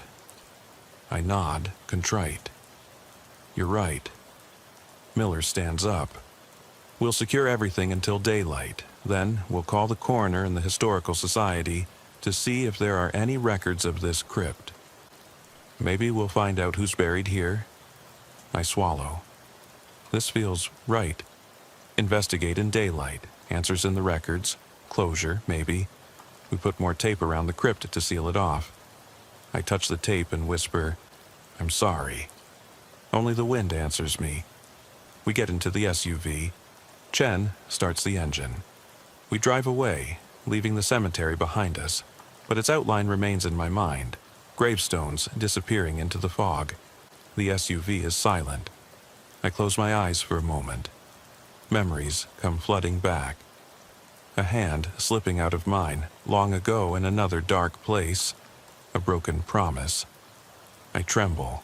The creature's words echo in my head. "Why did you abandon me? Did she see my guilt? My remorse? Or was she just imitating human grief to lure me deeper?" Miller clears his throat. "Sarah, talk to me. You're so quiet." I open my eyes. The streetlights blur. I lost someone. Years ago, my partner, Ambrose, died in the line of duty. I got the call. I was too late. I left him. My voice trembles. I couldn't save him. Chen exhales. "We all have regrets. That doesn't mean that this is related." I nod and wipe my cheek with my sleeve. Maybe. But when I was asked, I felt it. We drive into the station parking lot. The neon lights are bright. I turn off the engine. The SUV's interior lights flicker, revealing Miller's sympathetic gaze and Chen's tense jaw. I open my door. The cold air is sharper now. I get out. "I'm going home," I say. Miller puts a hand on my shoulder. "Take the rest of the day off. We'll keep an eye on the construction site." Chen nods. "Get some rest and find a therapist." I manage a weak smile. "Thanks." I go inside, my boots echoing on the concrete. At the police station, I am greeted by the normal hum of computers and coffee machines. I glance at the clock. 4:30 a.m. I type my report, just the facts. Open grave, broken coffin, apparition, graffiti reading, "Why did you leave me?" I note that the crypt has been sealed and backup called. I leave out the moans, the details of the figure, and my partner's name. The report ends with investigation pending review of records. I stand up and stretch my numb muscles. My reflection in the dark window startles me, pale, ghostly eyes. I blink and it's gone. Outside, the sky brightens at dawn. I drive home in silence, the streetlights going out one by one. My thoughts wander back to the crypt, to that hollow whisper. I replay every moment since getting out of the SUV. The grave, the footprints, the scribble, the appearance of the figure, the question. At home, the hallway is dark. I turn on the light in the kitchen and pour myself a cup of coffee with trembling hands. The steam rises and has a calming effect. I lean against the countertop and close my eyes. My radio is on the seat next to me, silent. My flashlight is on the floor. I think about leaving it behind and walking away, but I know I'll go back. At dusk, I'll return to Hollow Pine Cemetery. I'll stand in front of grave number 3 and face whatever awaits me. Because I left someone behind once, and I can't leave them behind again. The wind rattles the kitchen window. I look up. For a moment, the street outside looks like the foggy cemetery, gravestones in the mist. I shiver and lift my coffee cup. Then the sun breaks over the horizon and spreads warmth. I suppress a nervous, relieved laugh. The daylight is a protective shield. But I know it's fragile. The night will come again. And when it does, I'll be there, with a flashlight in my hand, ready to answer the question. Why did you leave me? And this time, I'll have to answer. The sky over Fairfax County darkens earlier than normal. Unnaturally dark clouds obscure the last light of dusk. I sit behind the wheel of my SUV, the engine idling, fog creeping like a tidal wave across a cemetery road. Next to me, Miller and Chen check their equipment. Spare batteries, spare radios, a motion detector we retrieved from the evidence room. We've cordoned off the third crypt, documented the crime scene, written reports, but none of it feels real. That thing is still in there, and I can't stop thinking about its question. Why did you abandon me? I step onto the damp asphalt. The night air is heavy, almost suffocating, and carries a half-forgotten smell of burnt leaves and rotting wood. My boots sink into the soft gravel as I approach the crypt. Miller's flashlight beam cuts through the fog. Chen swings the motion detector over his head. The small device beeps once, then falls silent. Nothing, Chen murmurs. I swallow and press against the barrier tape. It slaps against my gloves. Behind it stands the iron door, closed, silent and forbidding. I place my hand on the cold metal. Ready? I ask, even though I already know the answer. We are all ready. Miller pushes the steel bar out of the bolt and lifts it out. The door creaks and gives way. We step into the antechamber. The beam of my flashlight dances across the floor. Still no footprints, just the dust we brought in. I swing the light up to the coffin. The lid is in place, but I notice something new. A fresh mud stain on the corner, like a fingerprint dragged across the stone. My pulse quickens. I crouch down and examine the stain. It's damp and sticks to the edge of the lid.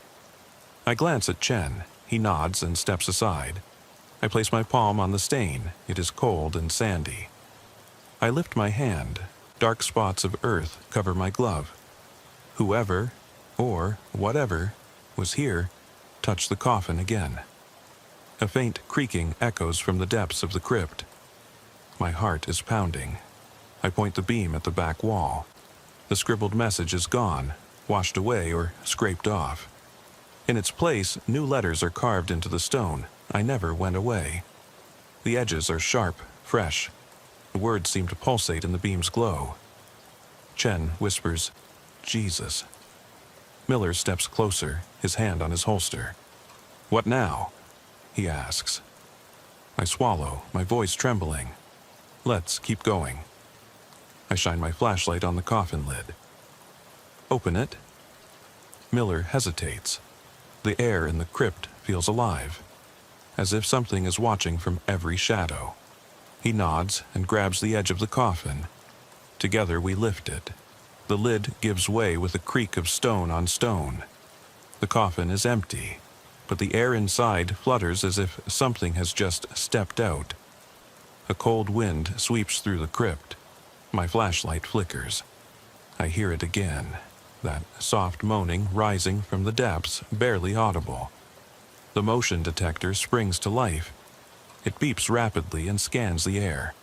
Chen's light swings upward. Behind us, in the doorway, stands a silhouette. Tall, incredibly thin, with elongated limbs and a bowed head. Its hollow eyes reflect our beams of light. I step forward, my heart pounding in my throat. "Show yourself," I command in a voice stronger than I feel. The figure tilts its head and then steps inside. Its feet make no sound.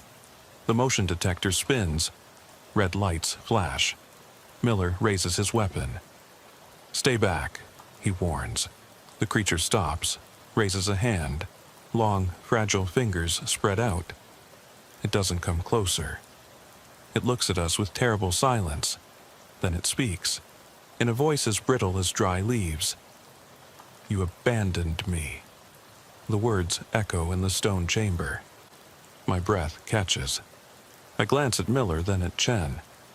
Neither of them moves. I swallow. "I'm here now," I whisper. She glides forward, weightless, silent, until she stands in front of the coffin. The beeping of the motion detector turns into a screech. The creature's head turns toward me. Its empty eye sockets seem to bore into my soul. "You abandoned me," it repeats, this time more quietly, painful, reproachful. My hands tremble on my flashlight. "I didn't know. I didn't understand," I manage to say. Memories flash before my eyes. Ambrose lying motionless on the sidewalk, the radio message I responded to too late, the guilt that drove me back to the night shift. The creature's form trembles. A swirl of mist and shadows envelops it, and for a moment I see a man. Familiar posture, ghostly eyes, then it resumes its elongated shape. The coffin rattles. The lid slides open by itself. Inside lies a single object, a tarnished police badge half buried in dirt. My badge number. I step closer, my voice trembling. "That's mine." Miller holds me back. "Sarah." I ignore him, reach in, and lift out the badge. It's cold and heavier than metal should be. Engraved on it, Deputy S. Mitchell, number 482. My reflection shimmers on the surface, distorted, with hollow eyes. The creature whispers, "You gave me your promise." Its voice sounds distant and familiar at the same time. I stare at the badge, then at the creature. I promised to protect you." Its head tilts as if to see if I mean it. The floor of the crypt vibrates softly, almost like a heartbeat. Dust falls from the ceiling. The tape on the door flutters. Chen's motion detector falls silent. Miller's flashlight flickers. The creature's form begins to dissolve. It melts into smoke and mist. It seeps into the walls, the floor, the air itself. Its voice fades. Until the end. The lid slams shut with a loud bang. The crypt is silent. We stand there frozen, breathing heavily. I press the badge to my chest. The dust settles. My radio crackles. First distorted, then clear. "Unit 14, status?" I glance at Miller. He exhales, his voice hoarse. "We're unharmed." He raises his radio. "Unit 14 understood. Crime scene secured. We found the badge." Headquarters responds confusedly and orders us to hold our position until our superiors arrive. I swing my flashlight around. The crypt is empty. The fresh inscription remains. I never left. I step back, my heart pounding. Let's seal it forever. Miller pushes the bar back. Chen glues the door shut again. We attach wooden stakes and padlocks. I touch the marker one more time and then put it in my pocket. Outside, the wind has died down. The fog is lifting. Our footprints in the gravel are clearly visible. I stare at the third crypt. Now, it looks completely normal. just stone and iron. But I know what lies beneath. A piece of my own guilt that has taken shape. We get into the SUV. I close my eyes for a moment and try to calm the storm in my chest. When I open them again, the cemetery road stretches out empty before us. Chen starts the engine. Miller exhales. "Everything okay?" I nod slowly.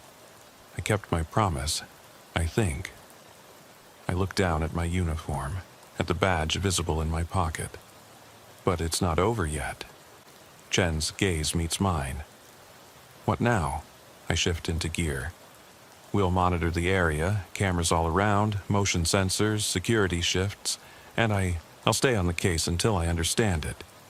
My voice is firm. Miller nods. "We're with you." We drive off.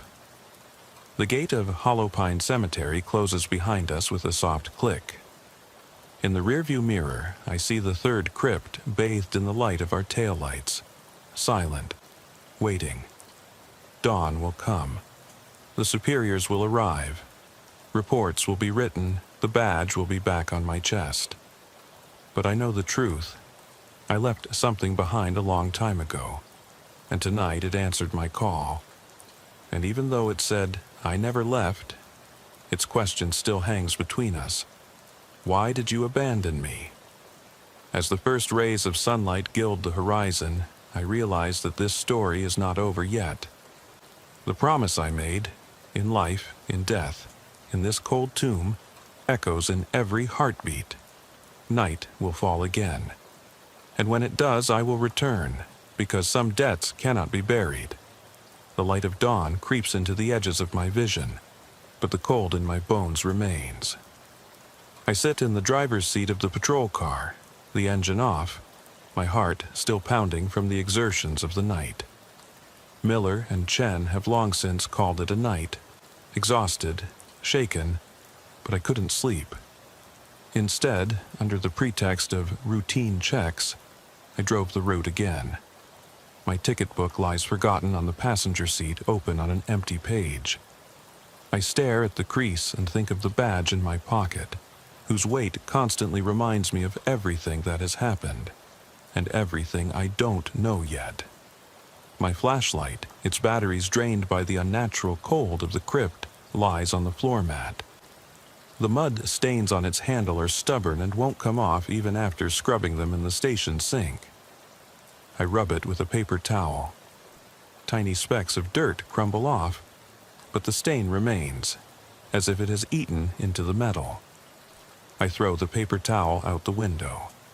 The wind whips it across the cemetery road, fluttering between the gravestones before coming to rest on a granite stone. I press my palm against my face. 5 episodes of this night are behind me. The open grave, the initial terror in the crypt, the radio failure, the whispered question, the appearance of the badge, and the creature's final disappearance. Everything led here, to this tense pause before the 6th act. I realize that I have been holding my breath for hours. I exhale slowly and deliberately. My radio crackles. Miller's voice fragile. "Sarah? Are you still there?" I glance at my watch, 5:45 a.m., too early for superiors, too late for normal calls. "Unit 14 here," I reply. "Perimeter secured, no changes." My voice sounds flat, distant. I hesitate. "I'm heading back to the station." "Understood," he says. "Get some rest, Mitchell." I turn off the radio and the engine. In front of me is the cemetery gate, its iron bars dark and silent. I get out, my boots crunching on the gravel. The fog has receded but still hangs in low patches on the grass, like ghosts refusing to leave. The world feels empty, as if the events of the night had been a collective hallucination. I walk to crypt number 3. The tape and padlock are still there. I touch the tape carefully. It's cold. The lock is unremarkable. A standard model that Miller picked up from the supply closet. I try it. It holds. I lean my forehead against the cool stone of the crypt's outer wall. My breath fogs the surface. I whisper, I kept my promise. No answer, just the distant hum of morning traffic on Route 123. Even the usual birdsong of the cemetery is muffled. The world behind these gates has resumed its rhythm. Only here does time seem to stand still. I pull the badge out of my pocket and hold it against the stone. The sunlight glints off its surface for a moment, a spotlight in the darkness, and then disappears back into the shadows. I'm tempted to push it back into the coffin to seal that promise forever, but something inside me resists. This is evidence. It belongs in the evidence locker at the police station, not back in this tomb. I slip it into my breast pocket right over my heart. I take out my cell phone. A text message from Chen. Call me when you have time. I type back, meet me at the station in an hour. Then I hesitate and add, don't send backup. I have to face this alone, one last time, before daylight breaks. It's my decision, my guilt, and I have to pay for it. When I arrive, the station is quiet. The sergeant at the front desk looks up. On your way home? He asks. Just getting a coffee, I lie. He nods and goes back to his paperwork. I slip into the break room and pour myself a cup of black coffee. The warmth seeps into my hands. I hold the cup tightly and think about how normal this feels. Coffee at dawn after a long shift. But today, nothing is normal. I scroll through the digital report I've compiled. Dry, sterile, factual. No mention of moans or hollow eyes. Just open crypt, broken coffin, apparition observed, ID secured, crypt sealed, investigation ongoing. The words feel like armor, protective but hollow. I finish my coffee, take a deep breath, and go back outside. The sun is higher now, illuminating the wrought iron gate of the cemetery. I get into the SUV and drive in, ignoring the queasy feeling in my stomach. As I approach the third crypt, I see Chen's patrol car where I left it. He gets out as I park. His face is gaunt, his eyes bloodshot. You didn't wait, he says without reproach. I had to see it one last time, I reply. He steps beside me. I understand. We stand there in silence, looking at the crypt sealed with tape. The morning light transforms the fog into wisps of steam. A light breeze blows. The padlock glitters. I reach into my pocket and close my fingers around the badge. I thought if I understood why it asked me that, I could... My voice fails me. I could let go. Chen nods. And I swallow. I don't think it was about the badge, it was about me, about Ambrose. The name hangs between us. Chen's jaw tenses. He knows the story. My partner. Killed in a reckless chase. Me arriving seconds too late. The guilt I've carried with me ever since. Chen puts a hand on my shoulder. You didn't abandon him. You did everything you could. I look at crypt number 3, then at the disturbed earth in front of the door. Maybe, but it said, I never left. And you saw the badge, it was mine, but it didn't belong to me. It was something else. Chen glances at the crypt door. We have to open it again. My heart skips a beat. In broad daylight? He shrugs. With a team, Historical Society, Criminal Investigation Department, clergy, everything we need to document it. Let's shed some light on this. I nod slowly. Okay, we report it. Within 30 minutes, a small group arrives. 2 uniformed officers, an assistant doctor, and a representative from the district archives. They carefully remove the barrier tape and unlock the crypt. I step back to make room for them. The air inside looks normal. Dust particles float in the beam of the coroner's flashlight. The coffin lid lies flat and untouched on the coffin. The medical examiner's assistant checks the lock. The steel bar is gone. Chen and Miller must have removed it yesterday. The padlock is also missing. I step forward. Wait. My chest tightens. Something's different. The lintel above the door, which was previously bare, now bears carving so fresh that the edges are shiny. We're not done yet. The letters are engraved deep into the grooves and blackened. A murmur ripples through the group. The district archivist's eyes widen. "That wasn't there this morning," she whispers. My heart sinks. I reach out to touch the carving. It is warm and pulsing beneath my fingertips like a living thing. The medical examiner takes photos. The archivist takes notes. The officials shine lights on every inch. I glance at the coffin. The lid appears to be intact, but something about the seam seems off, as if it's slightly higher on one side.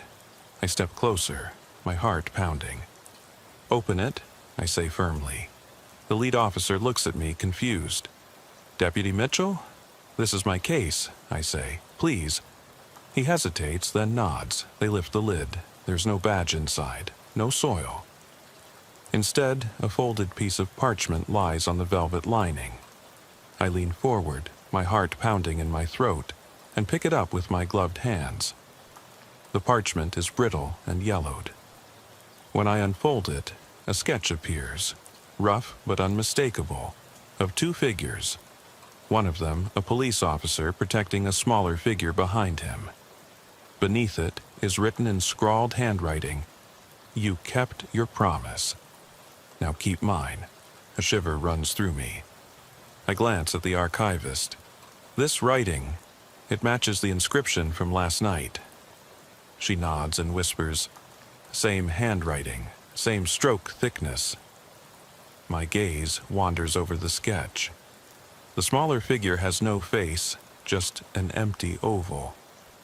The deputy sheriff's features are mine, down to the wrinkles in my uniform and the shape of my badge. I swallow. What promise? Chen's radio crackles. "Deputy Mitchell, Central."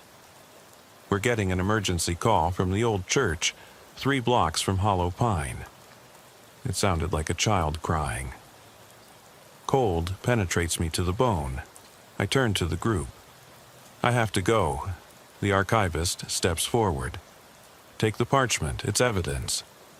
I fold it carefully into an evidence bag. The coroner closes the coffin lid.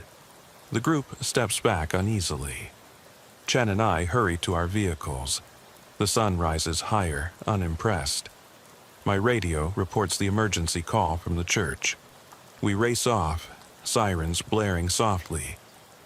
Every bump in the road echoes in my chest. I clench the evidence bag and feel the brittle edges of the sketch through the plastic. The church door is unlocked. Inside, the pews are empty. Sunlight streams through the stained glass windows, bathing the floor in colorful splashes of color. But on the altar, in the flickering candlelight, stands a single child's shoe, worn and covered in mud. Next to it, a small handprint in the dust on the wooden step. There is no child to be seen, only the echo of sobbing, as if the building itself were mourning. My radio crackles again. "Deputy Mitchell, backup is on the way." I end the call. My heart pounding, I step forward. I kneel down and examine the handprint. It's too small, from a child, and fresh. The mud on the shoe matches the soil from Crypt 3. I stand up and press my palm against the stone altar. A whisper penetrates the rafters. "Keep my promise." The words swirl around me.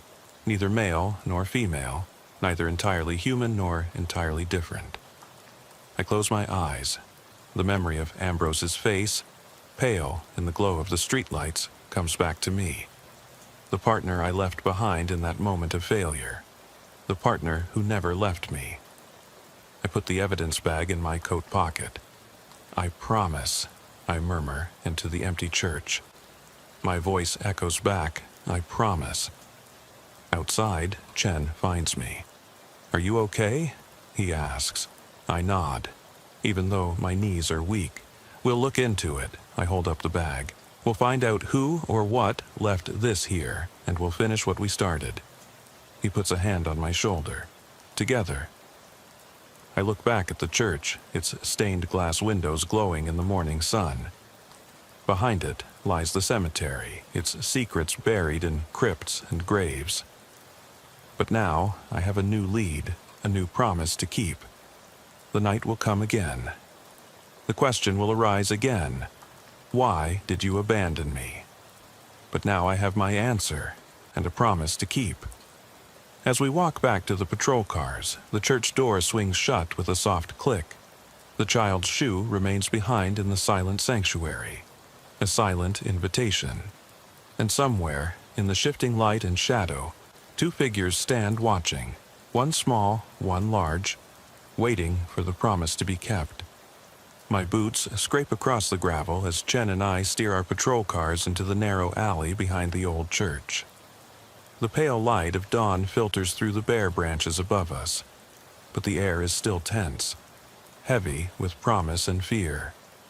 The child's shoe lies abandoned on the altar step, and I recognize the clay from crypt number 3 on its mud-encrusted sole.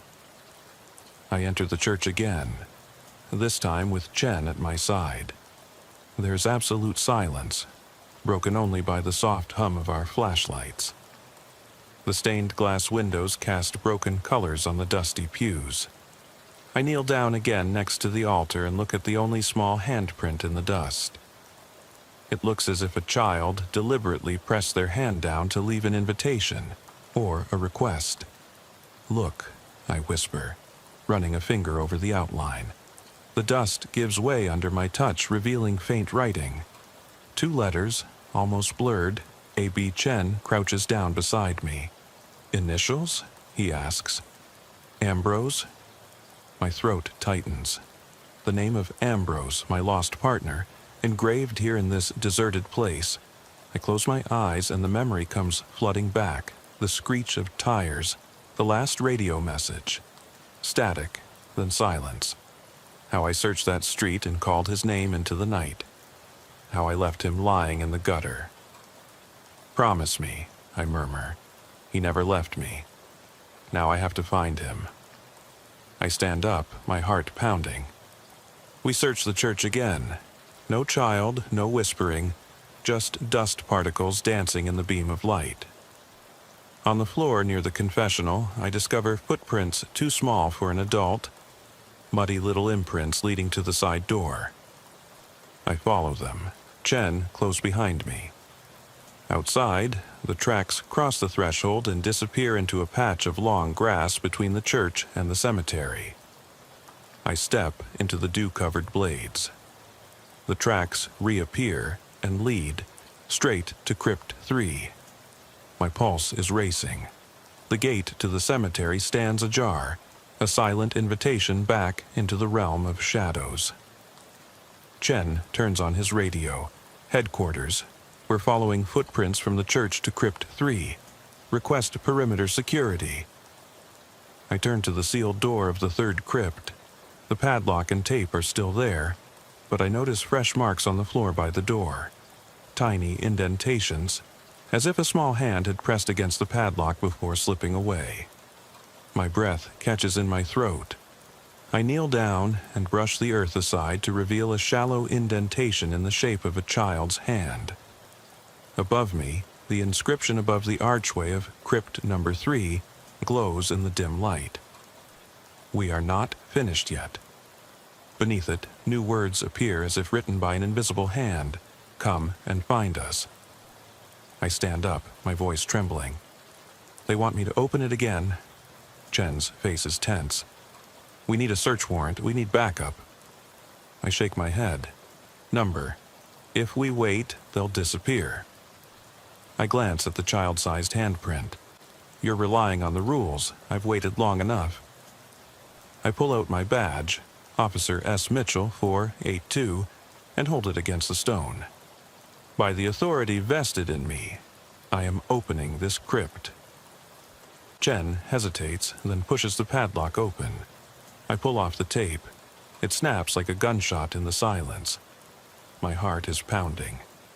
I push the iron door inward. Inside, the air is unbearably cold. The beam of my flashlight flickers across the floor. No footprints, only our tracks. I look up, expecting to see the familiar coffin, but it's gone. The stone slab is empty. In its place is a shallow niche carved into the back wall. A small niche, about the size of a child. In the niche lies a bundle of fabric, a tiny coat encrusted with mud. Next to it is a tarnished police ID card, the same number, 482, but bent and blackened, as if it had been lying there for decades. I step forward, my heart pounding in my throat. I lift the coat. It is damp and smells of earth and time. I unfold it carefully. In the pocket is a folded piece of paper. With trembling fingers, I open it. The message is written in the same scrawled handwriting. You found me. Now find him. My breath catches in my throat. The words swirl around in my head. Find him. My partner Ambrose, the ghost I couldn't save. The child's shoe, the handprint, the initials AB. Everything points to him. A sudden scratching behind the crypt wall makes me spin around. Chen's light falls on something, an outline in the stone wall. He presses his palm against it. The wall gives way and slides inward to reveal a narrow tunnel that is damp and leads down into the darkness. A faint light shimmers at the end. I swallow hard. This is it. Chen raises his flashlight. We're going in together. I nod. I press the tiny coat to my chest, hold my badge high, and step into the tunnel. The air closes behind us with a soft bang. The beam of light reveals roughly hewn, damp stone walls. The tunnel slopes downward, each step echoing. At the end, we come to a chamber lit by phosphorescent moss clinging to the walls. In the center stands a stone pedestal. On it lies Ambrose's uniform jacket, immaculate, as if it had never been worn, with its shiny badge. Next to it crouches a small figure. A boy, no older than 6, pale as moonlight, his head bowed. Ambrose, I whisper. The boy looks up. His eyes are hollow, empty and yet full of sorrow. He raises a hand and points to the jacket. I step forward, my heart breaking. I'm here, I say. He stands up and steps back. The jacket slides off the pedestal toward me, the sleeves spreading out as if to welcome my arms. I put it on. The weight is eerie, partly comforting, partly burdensome. I look at the badge. Instead of my name, it says partner. The boy tilts his head. A whisper echoes through the room. You kept your promise. I close my eyes. Tears run down my cheeks. I'm sorry I left you. He raises a hand. Long fingers brush my cheek like a blessing. The room trembles. The moss glows brighter, illuminating the carvings on the walls, faces of lost police officers, names faintly engraved, including Ambrose. I realize this place is a refuge for those left behind, a crypt not of death, but of remembrance. And I have been called here to join them, to bear witness, to heal. The boy steps forward and merges with the sleeve of my jacket as I wrap it around me. Warmth flows through me. I feel Ambrose, not as guilt, but as a companion. The tunnel rumbles. Light streams in from above. Chen's voice calls, Sarah, we have to keep going. I step back. The chamber disappears. The tunnel lifts us up and deposits us in the antechamber of the third crypt. The iron door stands open to the morning. The child's coat lies folded on the stone floor. The jacket rests on the bier. The boy has disappeared. Outside, dawn has broken completely. Chen's flashlight beam is warmed by the sun. I take a deep breath. The weight of the jacket no longer rests on my shoulders, but in my heart. I put the coat and jacket in evidence bags. Chen puts his hand on my shoulder. Are you okay? I nod with a hoarse voice. He's safe. He smiles gently. So are you.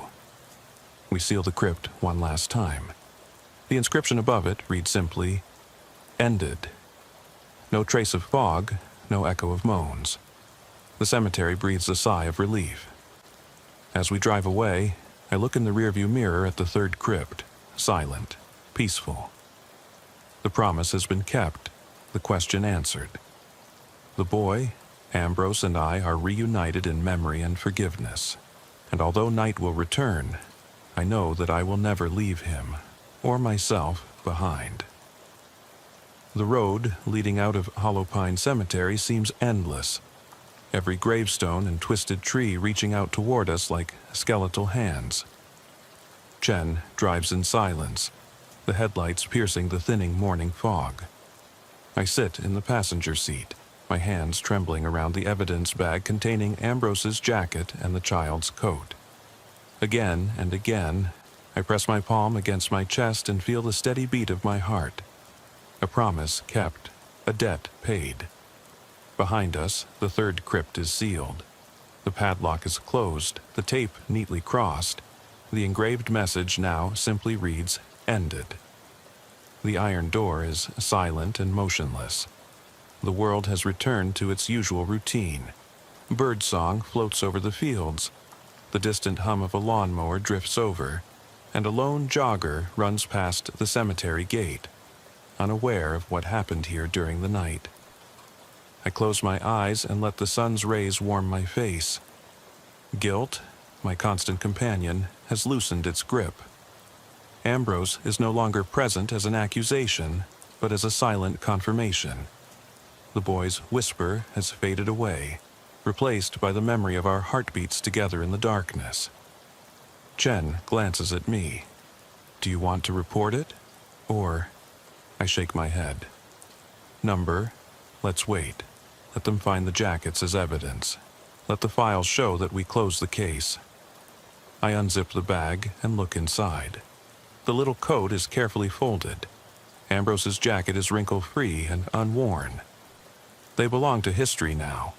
He nods. "You did well." I manage a small smile. We did well. We drive onto the highway. The traffic rushes by indifferently. I glance in the rearview mirror. The cemetery gate disappears. Grave number 3 is now just a dark dot on the horizon. Part of me wants to look away, to leave this world behind me forever. But another part knows that one day I will return. Not because I have to, but because I want to bear witness, to keep promises, to remember. At the station, we hand over the evidence. The lieutenant raises an eyebrow when he sees the coats and jacket. "A little unusual," he says. We exchange glances. The file contains an eyewitness account of paranormal activity, Chen explains. The lieutenant blinks and then shrugs. "File it. Good work, you two." In my locker, I hang Ambrose's jacket next to my own uniform, a silent tribute. I fold the child's coat, place it in a desk drawer, and put a photo of Ambrose in the pocket. As I close the drawer, I feel a sense of completion, as if a final chord has sounded. That afternoon, I patrol the streets of Fairfax County.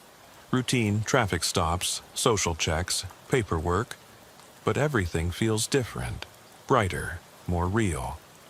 The buzz of the radio is no longer empty noise, but a connection. Every name on the list, every call for help, reminds me why I became a deputy. As dusk falls, I drive back to Hollow Pine Cemetery. This time without Chen. I park at the side of the road and get out. The sky is pink and gold. I walk past the third crypt, which now lies silent under the evening sky. I place a single white lily at its foot. No ceremony, no tape, just an offering. I stand there for a long time, my head bowed. Then I whisper, "Thank you." The wind moves the petals of the lily. The door of the crypt remains closed. The inscription reads, "Ended," final, unmistakable.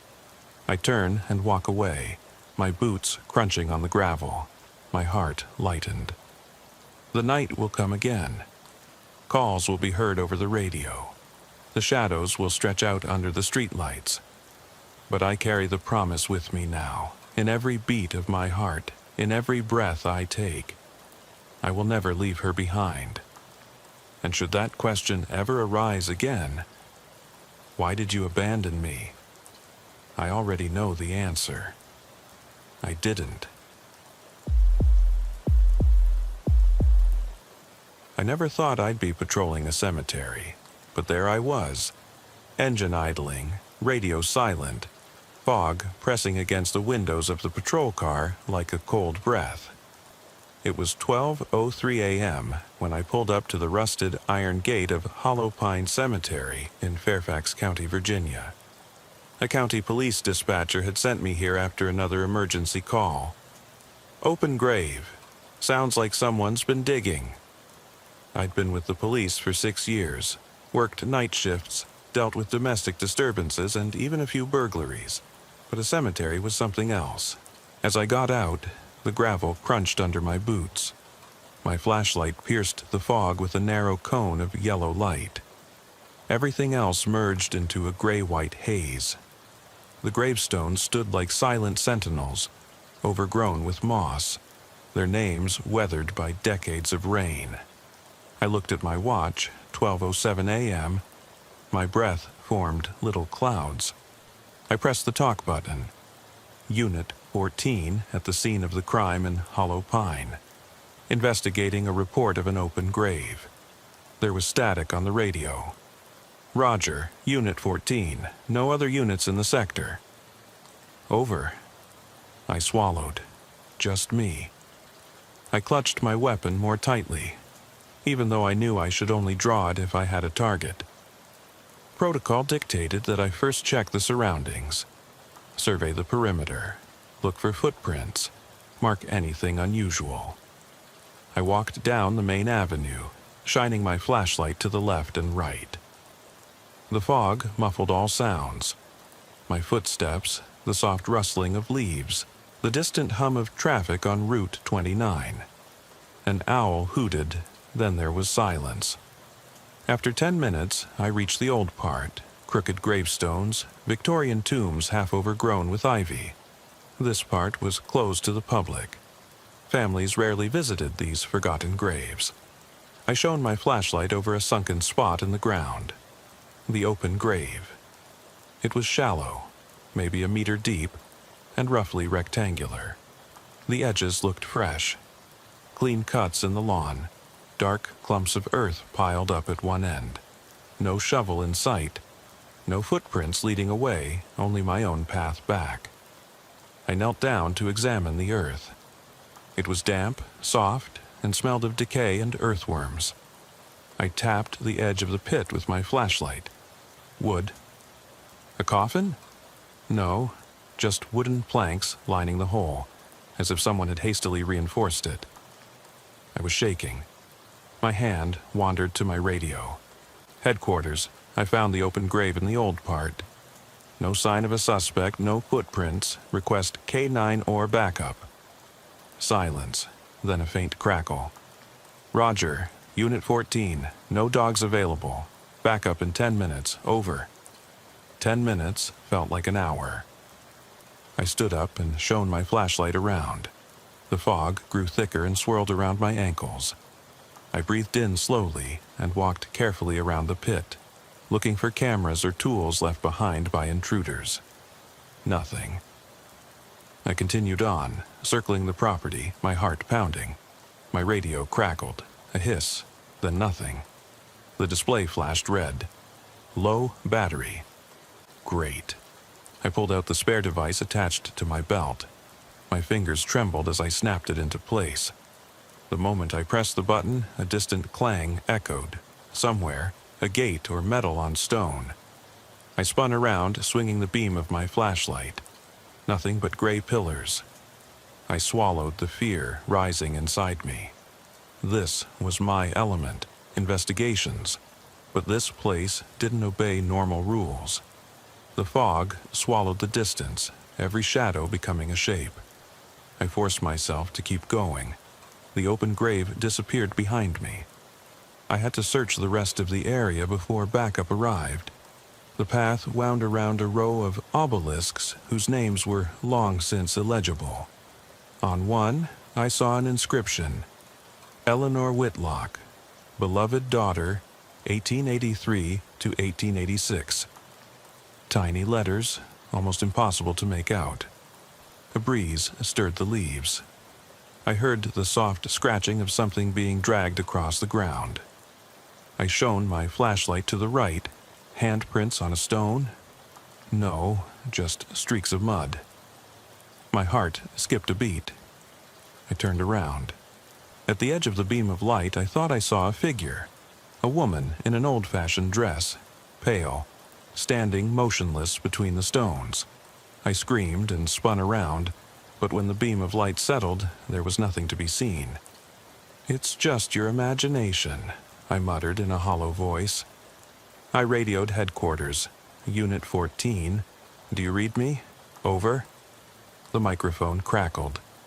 "We hear you, 14. How's the connection?" I was relieved. "I've put in new batteries. Everything's fine so far. I'll stay on the edge, ready." I went further in. The path narrowed.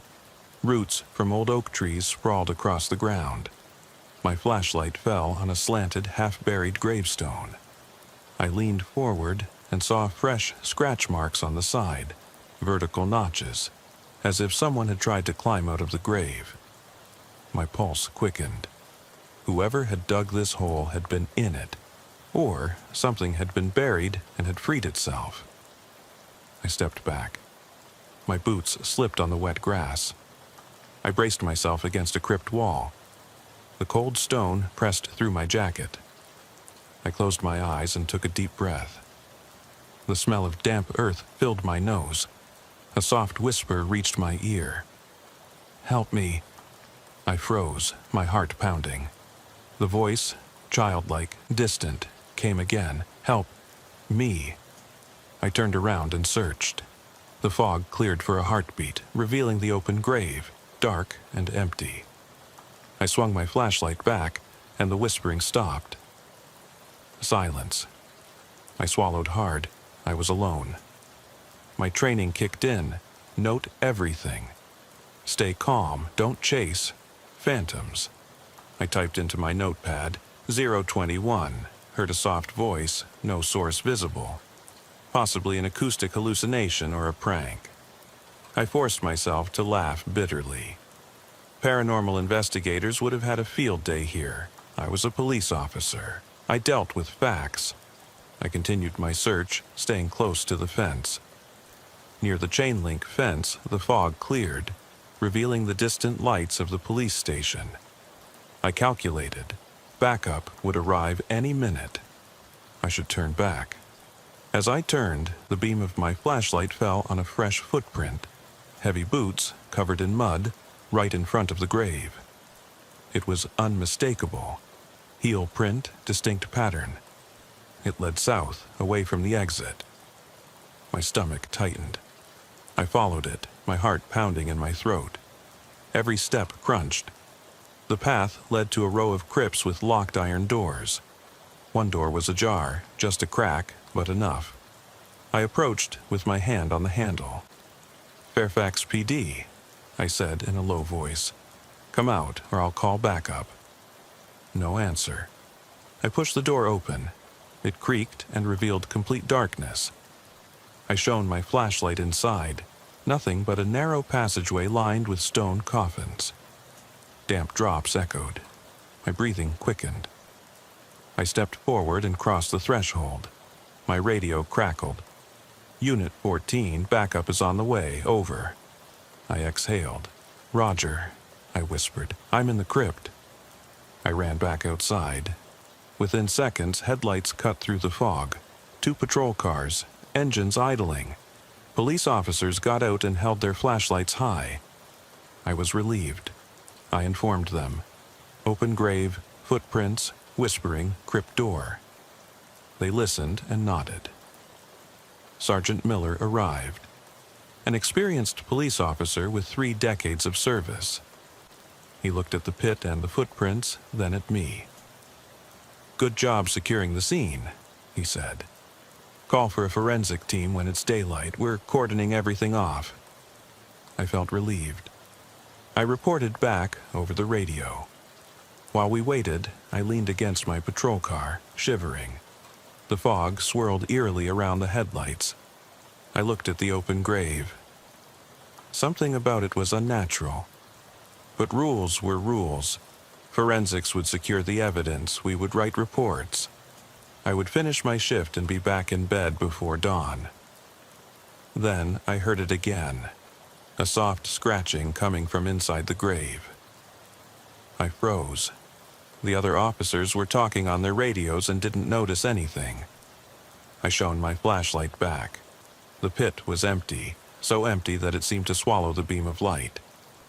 The wooden planks on the sides creaked as if they were under tension. I glanced at Miller. He had turned away. My pulse was racing. I leaned closer to the edge. The scratching grew louder, rhythmic, like nails being dragged across wood.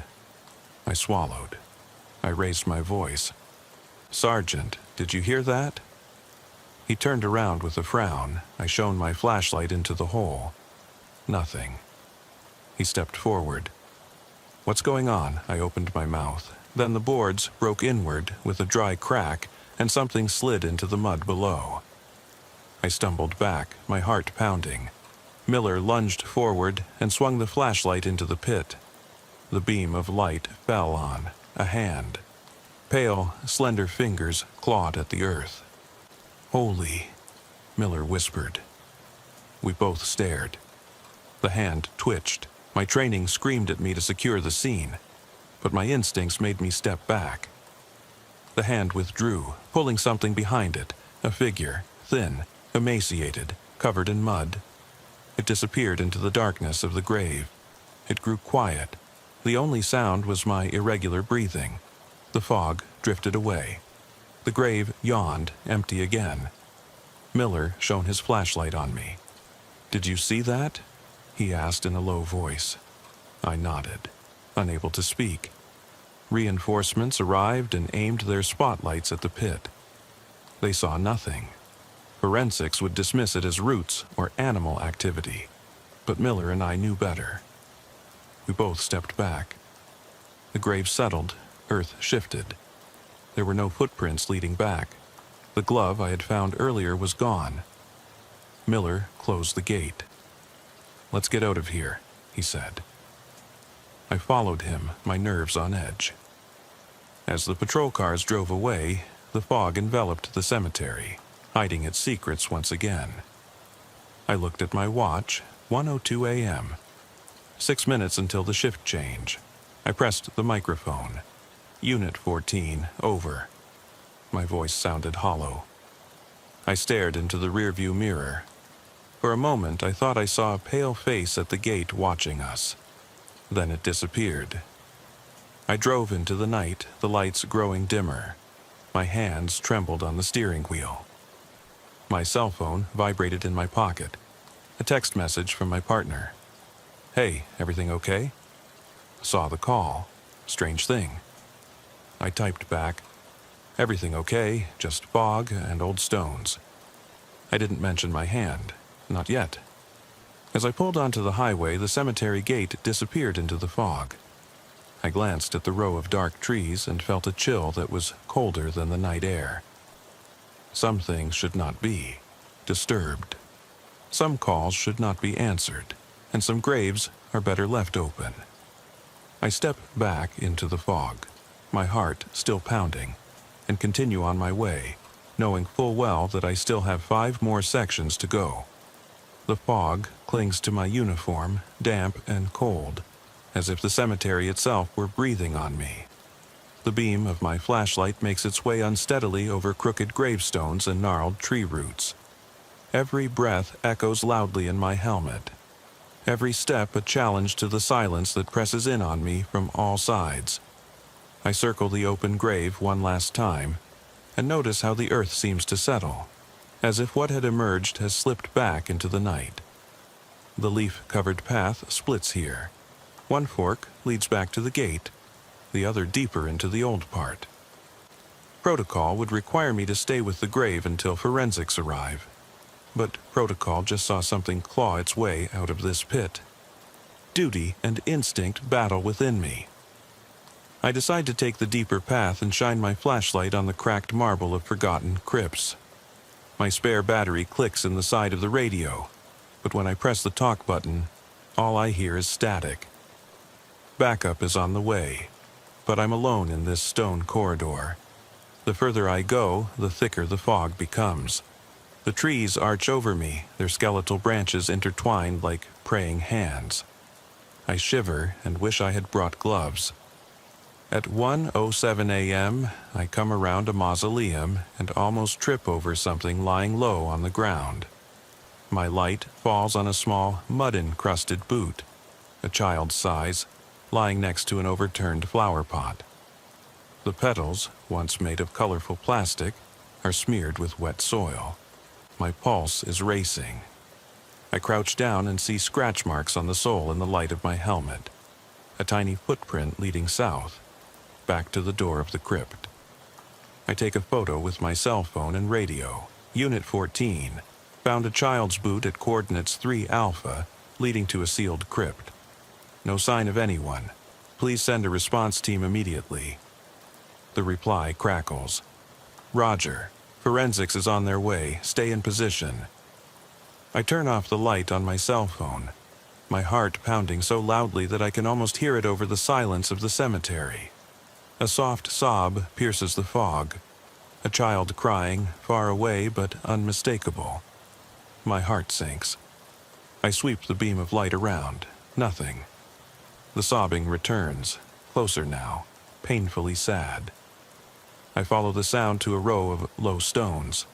The beam of light falls on a small face, pale, tear-stained, eyes wide open, directly behind the next gravestone. "Hey," I whisper, kneeling down. "It's okay, you're safe." The figure, no older than 6, stands in an old dress, covered in mud up to her knees. Her lips are trembling. She raises a finger and points back down the path. "They're coming," she whispers, her voice echoing unnaturally. Before I can answer, she dissolves into the fog, leaving behind only the echo of that word. Coming. My radio crackles again. Unit 14, the forensic team is on its way. Stay with the grave. I blink, my heart pounding in my throat. At the grave?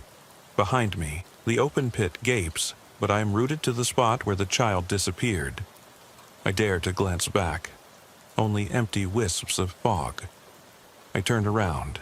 The door to the crypt is wider open than before, as if inviting me in. I put away my gun, raise my flashlight, and step toward the gaping entrance. The air inside is even colder, a tunnel of stone with condensation dripping from the ceiling. My boots echo on the stone slabs. I feel the weight of countless forgotten corpses above and around me. The sobbing returns, now right next to me. The cry of a child, painful and unadulterated. I continue further inside until the beam of light reveals a small niche, a relief carving of an angel with outstretched wings. Beneath it, scribbled in fresh mud on the floor, tiny handprints lead to a sealed wall panel. The outlines of the panel are only faintly visible, but I follow them with my flashlight. Something has moved here. My pulse races. I press my shoulder against the panel. It gives way. A hidden door swings inward on rusty hinges, revealing a narrow staircase leading down into the darkness. Regulations dictate that I retreat, but my curiosity and the memory of the lost child drive me on. Step by step, the staircase leads deeper down. The sobbing stops. The air becomes musty, like damp earth and decay. My light falls on a row of jars on a stone shelf, each filled with a cloudy liquid and small objects floating in it. I lean forward. Tiny shoes, scraps of fabric, a child's hair clip. My stomach turns. A soft whisper floats up. "Free us." I turn around. The jars rattle as if moved by invisible hands. My light flickers. I pick up a jar. Inside is a small porcelain doll's head, broken and staring blankly. I drop it.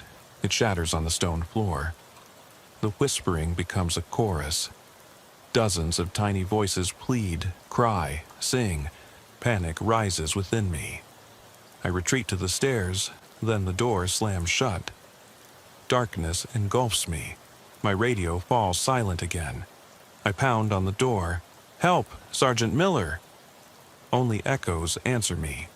My flashlight flickers once, twice, then darkness. I feel for my cell phone, no reception. The singing grows louder and surrounds me. I turn on the light on my cell phone.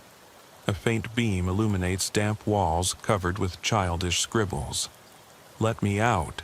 They took me. Don't sleep." My breath catches in my throat. A cold hand grabs my ankle. I scream and drop my cell phone. The light dances wildly and falls on dozens of pale figures emerging from alcoves, children in ragged clothes with hollow eyes. They approach silently. I run up the stairs, my heart pounding. The hidden door above me springs open as if pushed by an invisible force. Bleeding and gasping for breath, I stumble into the crypt's hallway. The door closes behind me with a final, echoing click. I keep running until I rush through the main gate into the foggy night, where reinforcements shine flashlights on me. They catch me before I collapse. I point back. They're down there. But the door to the crypt has disappeared and been replaced by solid stone. Sergeant Miller kneels beside me. "What happened?" he asks in a tense voice. I swallow my fear. "I found their children," I whisper. "They were buried alive." He helps me up. The forensic team finds no glasses, no stairs, only solid pit walls. The open grave remains open, the boot and glove are gone. The girl's voice echoes in my head. "They're coming." From now on, I refuse to patrol the cemetery.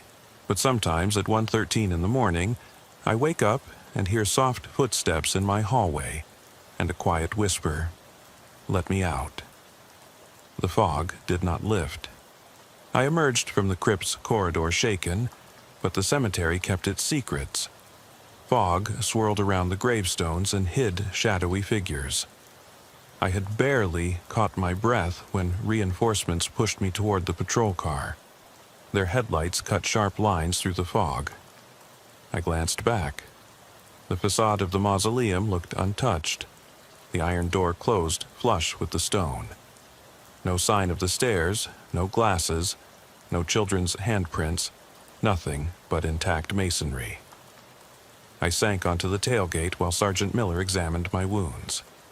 My knees and palms were scraped, dirt and blood stuck under my fingernails. His flashlight illuminated my trembling hands. "Are you okay?" he asked quietly. I nodded. "They're gone," I whispered. "But they're still here." I pointed to the crypt. He frowned and looked over. "Let's get you to a doctor." At 1:20 a.m., they drove me away. I watched as the cemetery disappeared into the fog. Even the open grave had been half filled in by forensic investigators with orange cones and barrier tape. A group of uniformed officers examined it with clipboards and cameras. I wanted to warn them. Don't lean in. Don't shine the spotlights into the pit. But my voice failed me. At the police station, my wounds were cleaned and bandaged. I gave a brief statement. I tripped over a stone step in the crypt, and they recorded it. The medical report noted minor abrasions, dehydration, and shock. I asked to be allowed to go home. I didn't want to answer any questions. I didn't want to think. That morning, the sun rose pale and weak. I lay in bed, my uniform still on the floor, and I heard every echo of the child's sobs, every clatter of glass. I closed my eyes and saw dozens of little faces pressed against the damp glass. The whispers, "Let me out." I forced myself to get up and looked at my phone. Apart from a message from my partner, there were no messages. "Heard you're hurt. Are you okay?" I typed, "Everything's fine. Just fog and stairs. Don't worry." I deleted the message. At 10 a.m., I had to report to my boss. In his office, I told him about the barrier, the open grave, the boot, the whispering, the crypt, the glasses, and the children. He leaned back and folded his arms. "There's no crypt on any of the plans," he said. "There are no missing children reports here. There's no access." He tapped his desk.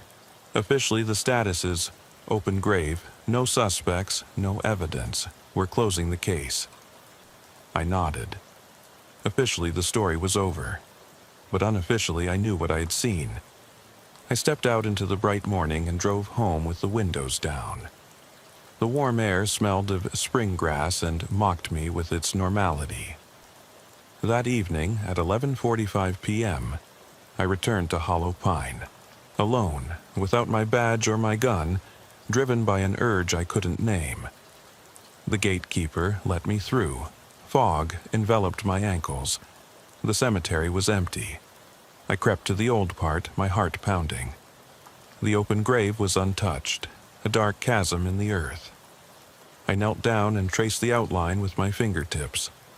The earth was soft. I pressed my palm into the mud. Beneath it, I felt wood grain, boards, but no coffin lid. I dug with my gloved fingers and shoveled away the earth. At first, I found nothing. Then my fingers touched something smooth and cold, glass. I scraped away more earth and uncovered a half-buried glass, identical to the ones I had seen. Inside was a brown liquid. I lifted it out. The label was gone. Mud covered any writing. I carried it to the front of the crypt. The iron door was still. I pressed the glass against the stone. The wall groaned. A sliding door moved. My heart skipped a beat. A narrow staircase yawned once more. I shone my flashlight down it. This time, there were no figures to be seen, only damp stone steps leading down into the darkness. I swallowed. The air that flowed up was colder than a freezer, foul with earth and something even more evil, fear. I took a deep breath and stepped inside. Somewhere above, midnight bells rang. My boots echoed as I descended. The glass hit my thigh. I counted the steps, 50, 60, 70. At the end of the staircase, it opened into a low tunnel, 1 meter high, that led into the darkness. I crouched down and crawled forward, the beam of light moving across the damp walls. A whisper began. Soft voices sang, "Free us, free us." I followed the tunnel 20 meters to a cave-like chamber. It opened into a vaulted hall with stone pillars. Names were engraved on each column in children's handwriting. Annie, Robert, Emily, Jacob. Below them was a date, decades old. I shone my flashlight on the floor. Dozens of jars, each sealed, each containing a piece of cloth, a button, a toy wheel. The air vibrated with grief. My radio crackled unexpectedly, static, then the voice of headquarters. "Unit 14. Are you there? Over." I staggered. I pressed the talk button. "I'm in a crypt tunnel. Need pickup. Possibly miners. Alive?" The answer. "Repeat. We have nothing on the sensors. Please clarify." I looked around. No children, no ghosts, just glass and pillars. I put the radio away. A soft scratching sound drew me to the center, an altar made of stone slabs. On it lay a broken doll, its porcelain face staring at me. I reached out my hand. The air hissed, the glasses clinked. The singing swelled to a mournful howl. I staggered back as shadows detached themselves from the pillars. Hundreds of small figures, faceless children drifting toward me. I stumbled backwards, my heart pounding in my throat. The beam fell on a flat relief. a figure in a robe carving names into pillars. The figure raised its head. Instead of eyes, there were hollow sockets. It pointed at me with a skeletal hand. The singing swelled. "Come to us. Come to us." I turned and ran, up the tunnel, up the stairs. The can fell to the floor and shattered, liquid spraying out. The singing fell silent in a long, breathless silence. I rushed out of the crypt into the night. The door behind me closed with a soft click. I kept running until I burst through the gate into the foggy air. The patrol cars were standing there with their headlights off. I was panting as I ran, holding the flashlight in my trembling hand. No one saw me. I staggered back to my car, my hands covered in mud and something slimy, perhaps the spirit of this place. I drove home in silence. The city light seemed unreal, too bright.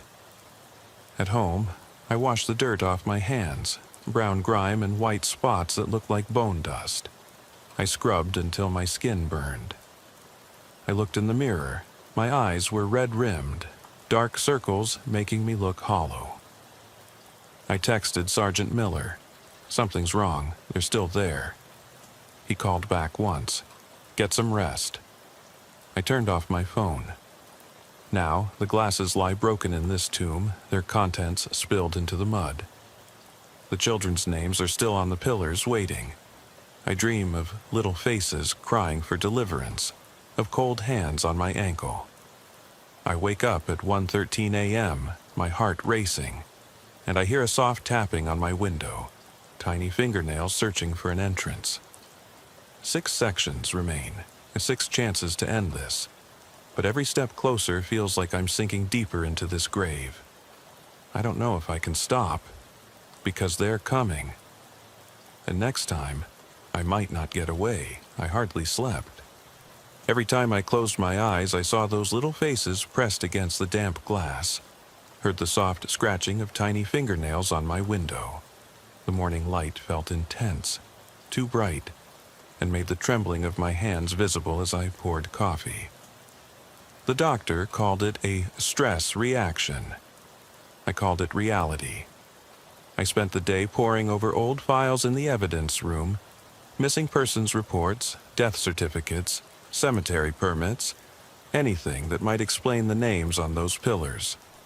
Nothing matched. No Annie Whitlock, no Robert or Emily in the Fairfax County records. It was as if the cemetery had swallowed them before they ever existed. By afternoon, my uniform lay forgotten on a chair. I changed into jeans and a dark hoodie and slipped out. I didn't tell anyone. Even Miller thought I was taking a break. But I needed answers. I drove to the county archives, an old brick building that smelled of mold and dust. The clerk raised an eyebrow at my press pass but let me in. I searched through the land registry records. Hollow Pine Cemetery was opened in 1852. Additional areas were added in the 1880s, 1920s, and 1960s. No hidden wings, no unregistered crypts.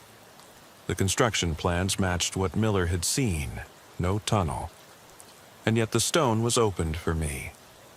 I leafed through the microfilm death records, paying particular attention to the burials of infants and children. Hundreds of names, most long forgotten. Mary Ann Baker died 1879. Thomas Grady died 1885. But none matched the handwriting on the pillars. The scribbles were modern, written in the mud just a few hours ago. My heart sank.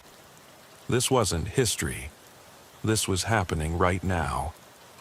I took photos and notes, inscriptions on the pillars, shards of glass, the broken doll's head. I scanned until the film roll was empty. The employee asked if I needed anything else. I shook my head and said in a hollow voice, "That's all." Back in my patrol car, I scrolled through the photos. The broken pieces of the vessel lay in the crypt tunnel, the shards glistening like evil teeth. I zoomed in. Spots of something white, almost crystalline, stuck to the edges. Bone dust? I felt nauseous. I pulled the hood of my jacket over my head and drove toward Hollow Pine as the sun disappeared behind the clouds.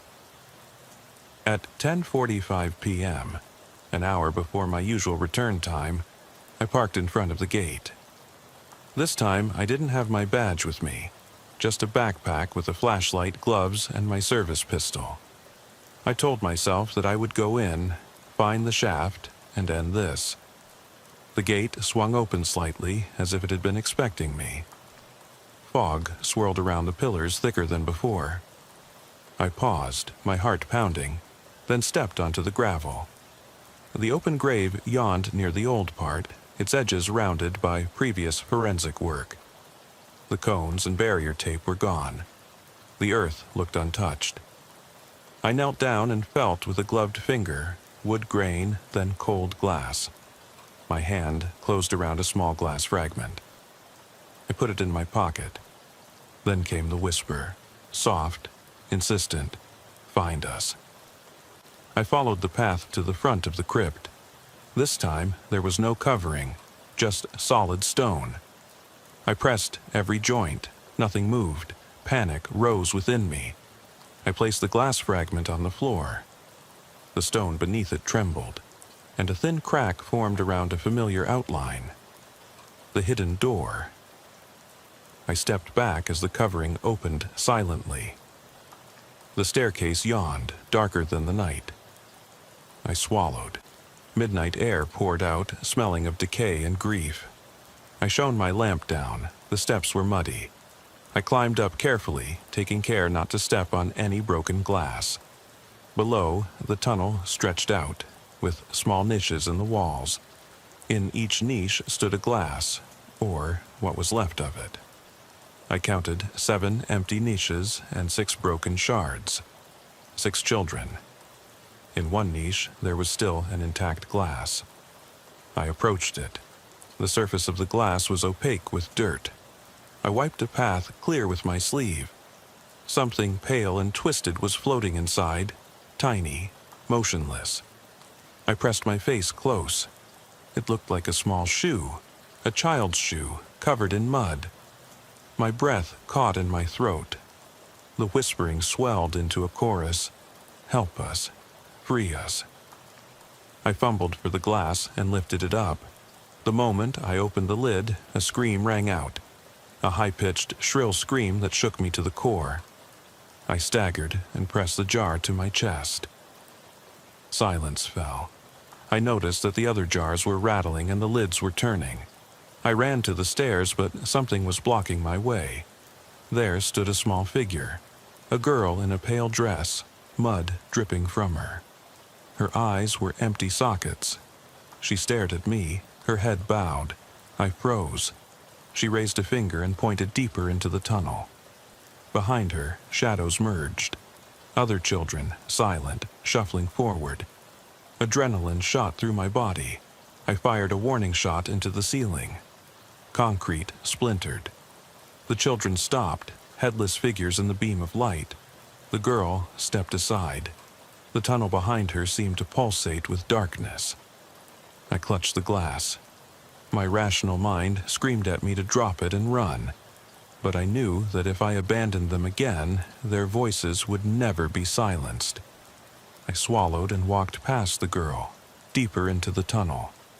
The air grew warmer, foul-smelling. The singing began again. "Free us. Free us." The walls were dripping. I reached a vaulted chamber I hadn't seen before, a round room with 6 pillars, each engraved with a name. In the middle stood a stone pedestal. On it stood the last glass, intact and shiny. I placed the glass on the floor and approached the pedestal. The light from my flashlight fell on shapes carved into the stone. 6 figures of children chained to the pedestal. The chains led to the walls, where each pillar bore the inscription. I knelt down and lifted the lid of the vessel in my hands. The liquid inside was oily black. I hesitated, then poured it onto the pedestal and let it spread around the carved figures. The stone absorbed it, dark veins spreading out. A thunderous bang echoed. The chains carved into the pedestal began to glow, soft blue lines spreading across the floor to the pillars. The screams grew louder, a crescendo of agony. The floor shook. I staggered back. The can slipped from my hand and spilled the last of its contents. The liquid hissed on the stone and turned to steam. The glow along the chains pulsed and then faded. The carved chains shattered like glass. It became silent, completely, suffocatingly silent. The steam condensed into particles of light that floated upward. The girl stretched out her hands, her ghostly fingers brushing the air. Her hollow eyes softened. She smiled, a sad, radiant smile. Then she was gone. The points of light floated up to the ceiling of the tunnel and disappeared. The air cleared. The last can lay empty on the platform. The voices had fallen silent. My heart pounded with relief and sadness. I gathered the shards of the cans and put them in my backpack. The tunnel wall groaned and began to close. I turned around, sprinted up the steps, and rushed out into the cemetery night just as the wall closed forever. I didn't wait for backup. I ran to my car, locked the door, and drove off without looking back. The gate swung shut behind me. The fog swallowed the entrance. With tears in my eyes, I raced home. Tears for the children I had freed and for the madness I had survived. At home, I locked all the doors and windows. I scattered the shards of glass in the trash and washed away the muddy fragments.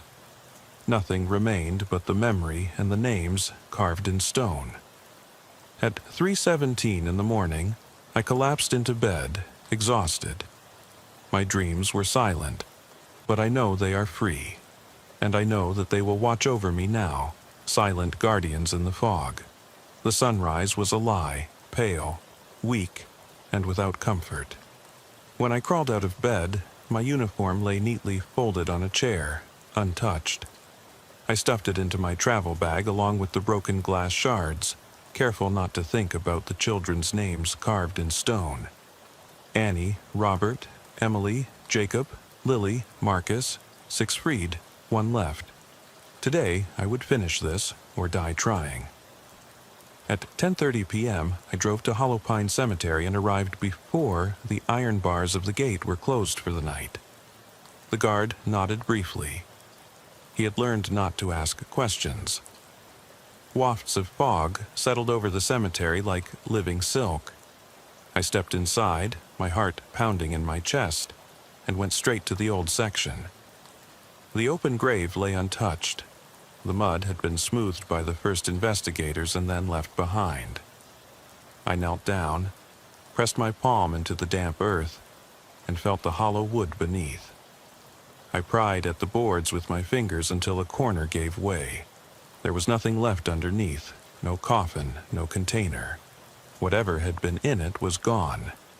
I wiped my hands on my jeans and stood up, waving the flashlight. The facade of the mausoleum loomed before me. I pressed on the hidden seam, and the door swung open without hesitation. The stairs yawned at me. I climbed down, dust particles floating in the beam of light. The tunnel was silent. All the urns had disappeared except for one. The last vessel stood on its pedestal. I approached slowly, my chest tightening. The air smelled of damp stone and cursed breath. On the pedestal stood a single intact and sealed jug. Inside, in an oily black liquid, was a small, twisted figure, the body of a boy, no older than 8, in a fetal position, his eyes closed. My throat tightened.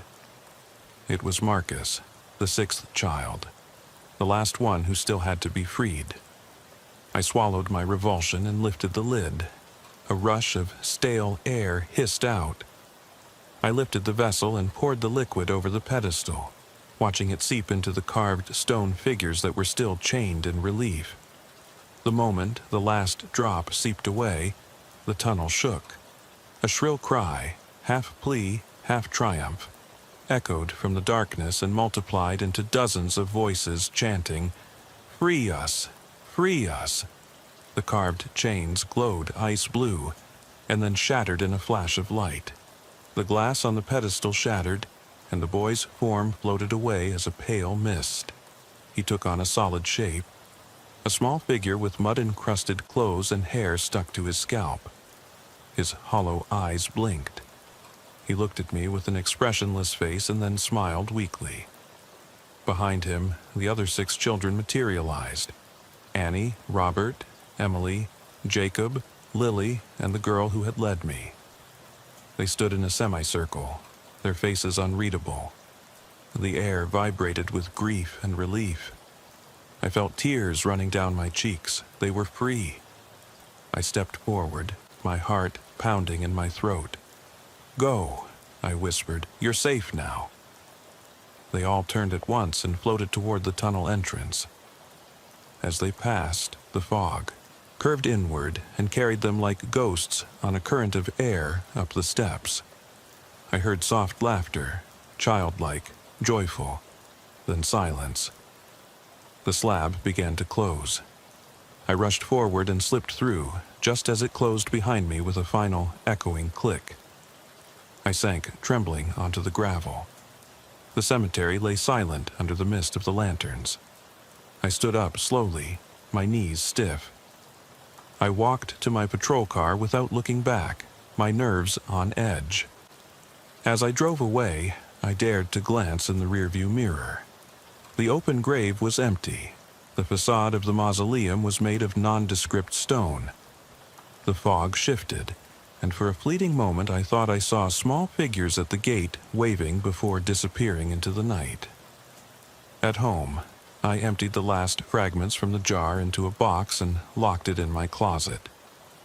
I took a shower, washing away the mud and fear, but the memory of 6 pale faces remained under my skin. I lay in bed with my eyes open, waiting for the final twist. Hours passed. At 3:13 a.m., my phone vibrated with a message from Sergeant Miller. "Case closed. Good work. Get some rest."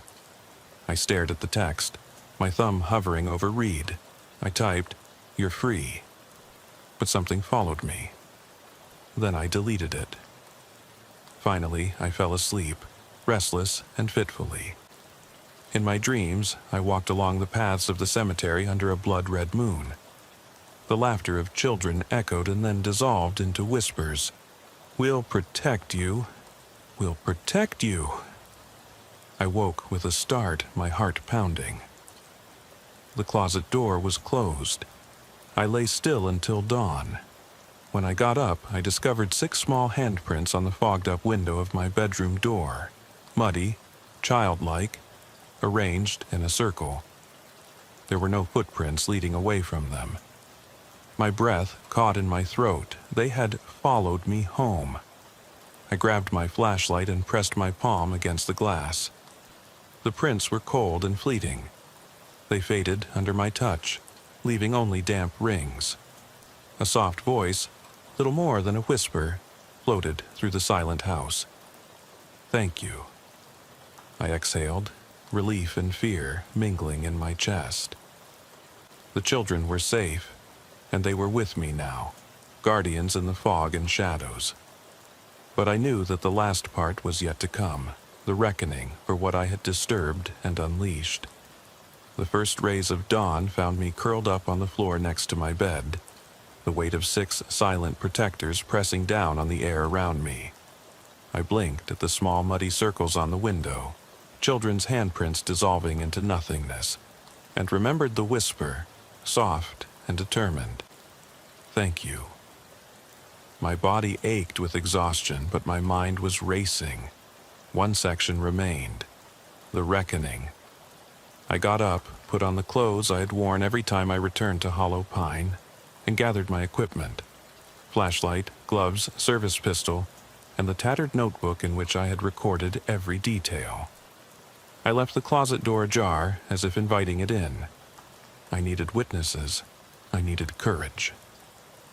At 10:50 p.m., I was back at the cemetery gate.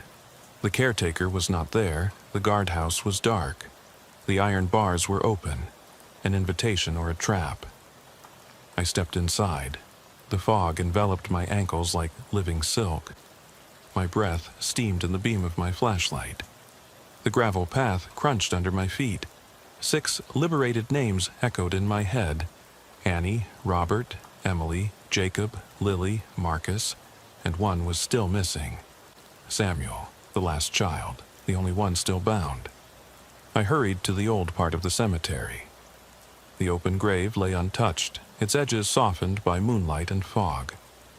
I knelt down, pressed my gloved fingers into the earth, and lifted the boards. Empty. Samuel's glass was gone. He must have already escaped, or been taken away. For what purpose, I did not know. I stood up and shone my flashlight over the gravestones. Everything was quiet. Then I heard it. A soft giggle, distant, playful, but with a hint of sadness. I turned toward the source of the sound. The beam of light fell on a small figure crouching on a broken gravestone. A boy in mud-stained clothes. His hair stuck to his forehead. He looked about 8 years old, Samuel. His hollow eyes glowed faintly in the fog. "Samuel," I whispered, "you're free." He smiled, a sad, knowing smile, and raised his hand, 5 fingers, then a 6th that curved into something long and thin, like a root or a claw. He whispered, "I have someone for you." My heart skipped a beat. "Who?" He pointed deeper into the old part of the cemetery. Behind him, shadows moved between the stones. I swallowed and stepped forward.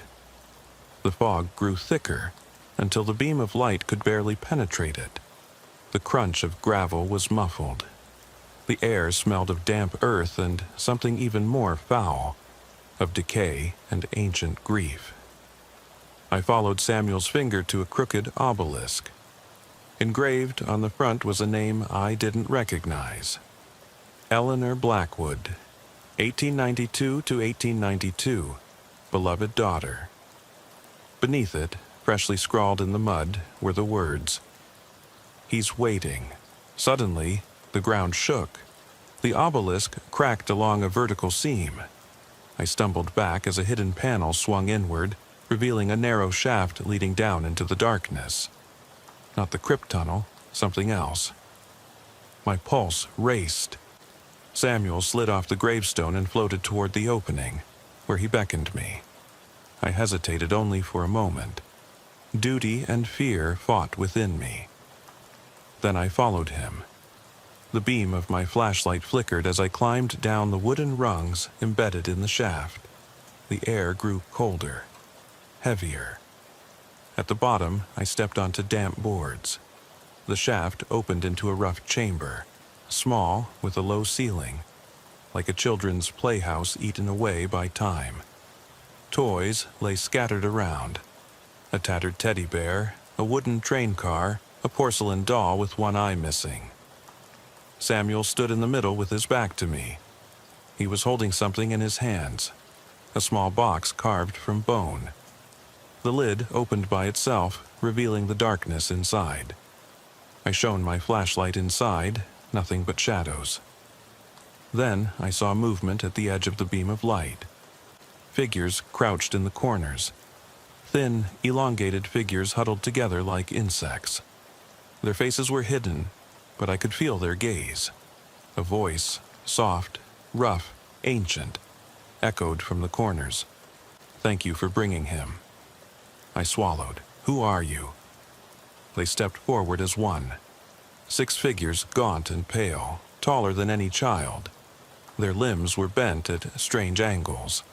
They moved with jerky grace, like marionettes.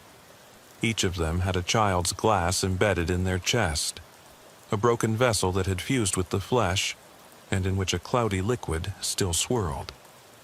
Inside the glasses were tiny faces screaming loudly. I felt sick. These were the children I had freed, transformed, twisted. Their souls were bound to something older, darker. Samuel lifted the bone box. The lid fell off. Inside was a single tooth, blackened and jagged. He held it out to me. "He's waiting," Samuel repeated quietly. "He's hungry." Then I realized it was never about freeing children. It was about appeasing something. Each broken glass container had freed its shape, but bound it to the thing beneath. And the last tooth was the key to its liberation. I staggered back. "I won't let you." Samuel shrugged, his hollow eyes sad. "It is done." The ground shook. The toys on the floor rattled. The walls of the shaft cracked. Wood and stone splintered. A soft moan rose from below, a hunger that echoed in my bones. The figures moved closer, glass dripping black liquid onto the boards. The liquid hissed and steamed. I fumbled for my pistol. My hands were shaking so badly that I dropped it. The bone box slipped from Samuel's fingers and fell to the floor. A black mist rose from its depths, a figure that formed into something huge and hideous, a mass of limbs, mouths, and empty eye sockets. It filled the chamber, pushing outward and shoving the children aside. The gaunt figures bowed their heads and chanted, "He has come! He has come!" I pressed myself against the wall of the shaft, my heart pounding. The creature's many eyes turned toward me. A voice in my head whispered, "Offer him the tooth." I reached for the bone box. The tooth lay shining on the dirty floor. I grabbed it and held it up. The creatures' heads turned, their mouths opening in silent screams. The children stepped back, the glasses clattering. Samuel came toward me with his hand outstretched. I pressed the tooth into his palm. He closed his hand. The black mist rose, slid up the ceiling of the shaft, and receded. The gaunt figures dissolved into dust. The glasses shattered and crumbled, and silent faces emerged from them, dissolving into particles of light. Next, Samuel disappeared, a smile of relief on his lips. The room grew brighter. The bone box crumbled into bone dust. The walls of the shaft repaired themselves. The wood slid back into place. The slab swung over me. I was alone in the silence, only my irregular breathing echoing around me. I climbed out into the cemetery. The fog had lifted. The moonlight revealed empty graves, silent stones, a world that had returned to normal. I sank to my knees next to the obelisk. The name Eleanor Blackwood was gone, wiped away as if it had never been there. The dirty scribble, "He's waiting," was gone. I stood up and brushed the dirt off my pants. The grave over Samuel's urn was sealed. No signs of disturbance. The cemetery keeper appeared and squinted into the moonlight. He raised his flashlight. I nodded once. He nodded back and closed the gate. I walked silently to my patrol car. As I drove away, I glanced in the rearview mirror. Hollow Pine Cemetery disappeared into the silence. No one stood at the gate. No fog swirled. The world was quiet. But I carry the bone dust in a vial in my closet, a reminder of what we unleashed and what we locked away. And sometimes when the wind is just right, I could swear I hear a child's laughter in the breeze, and beneath it, a distant, rumbling desire.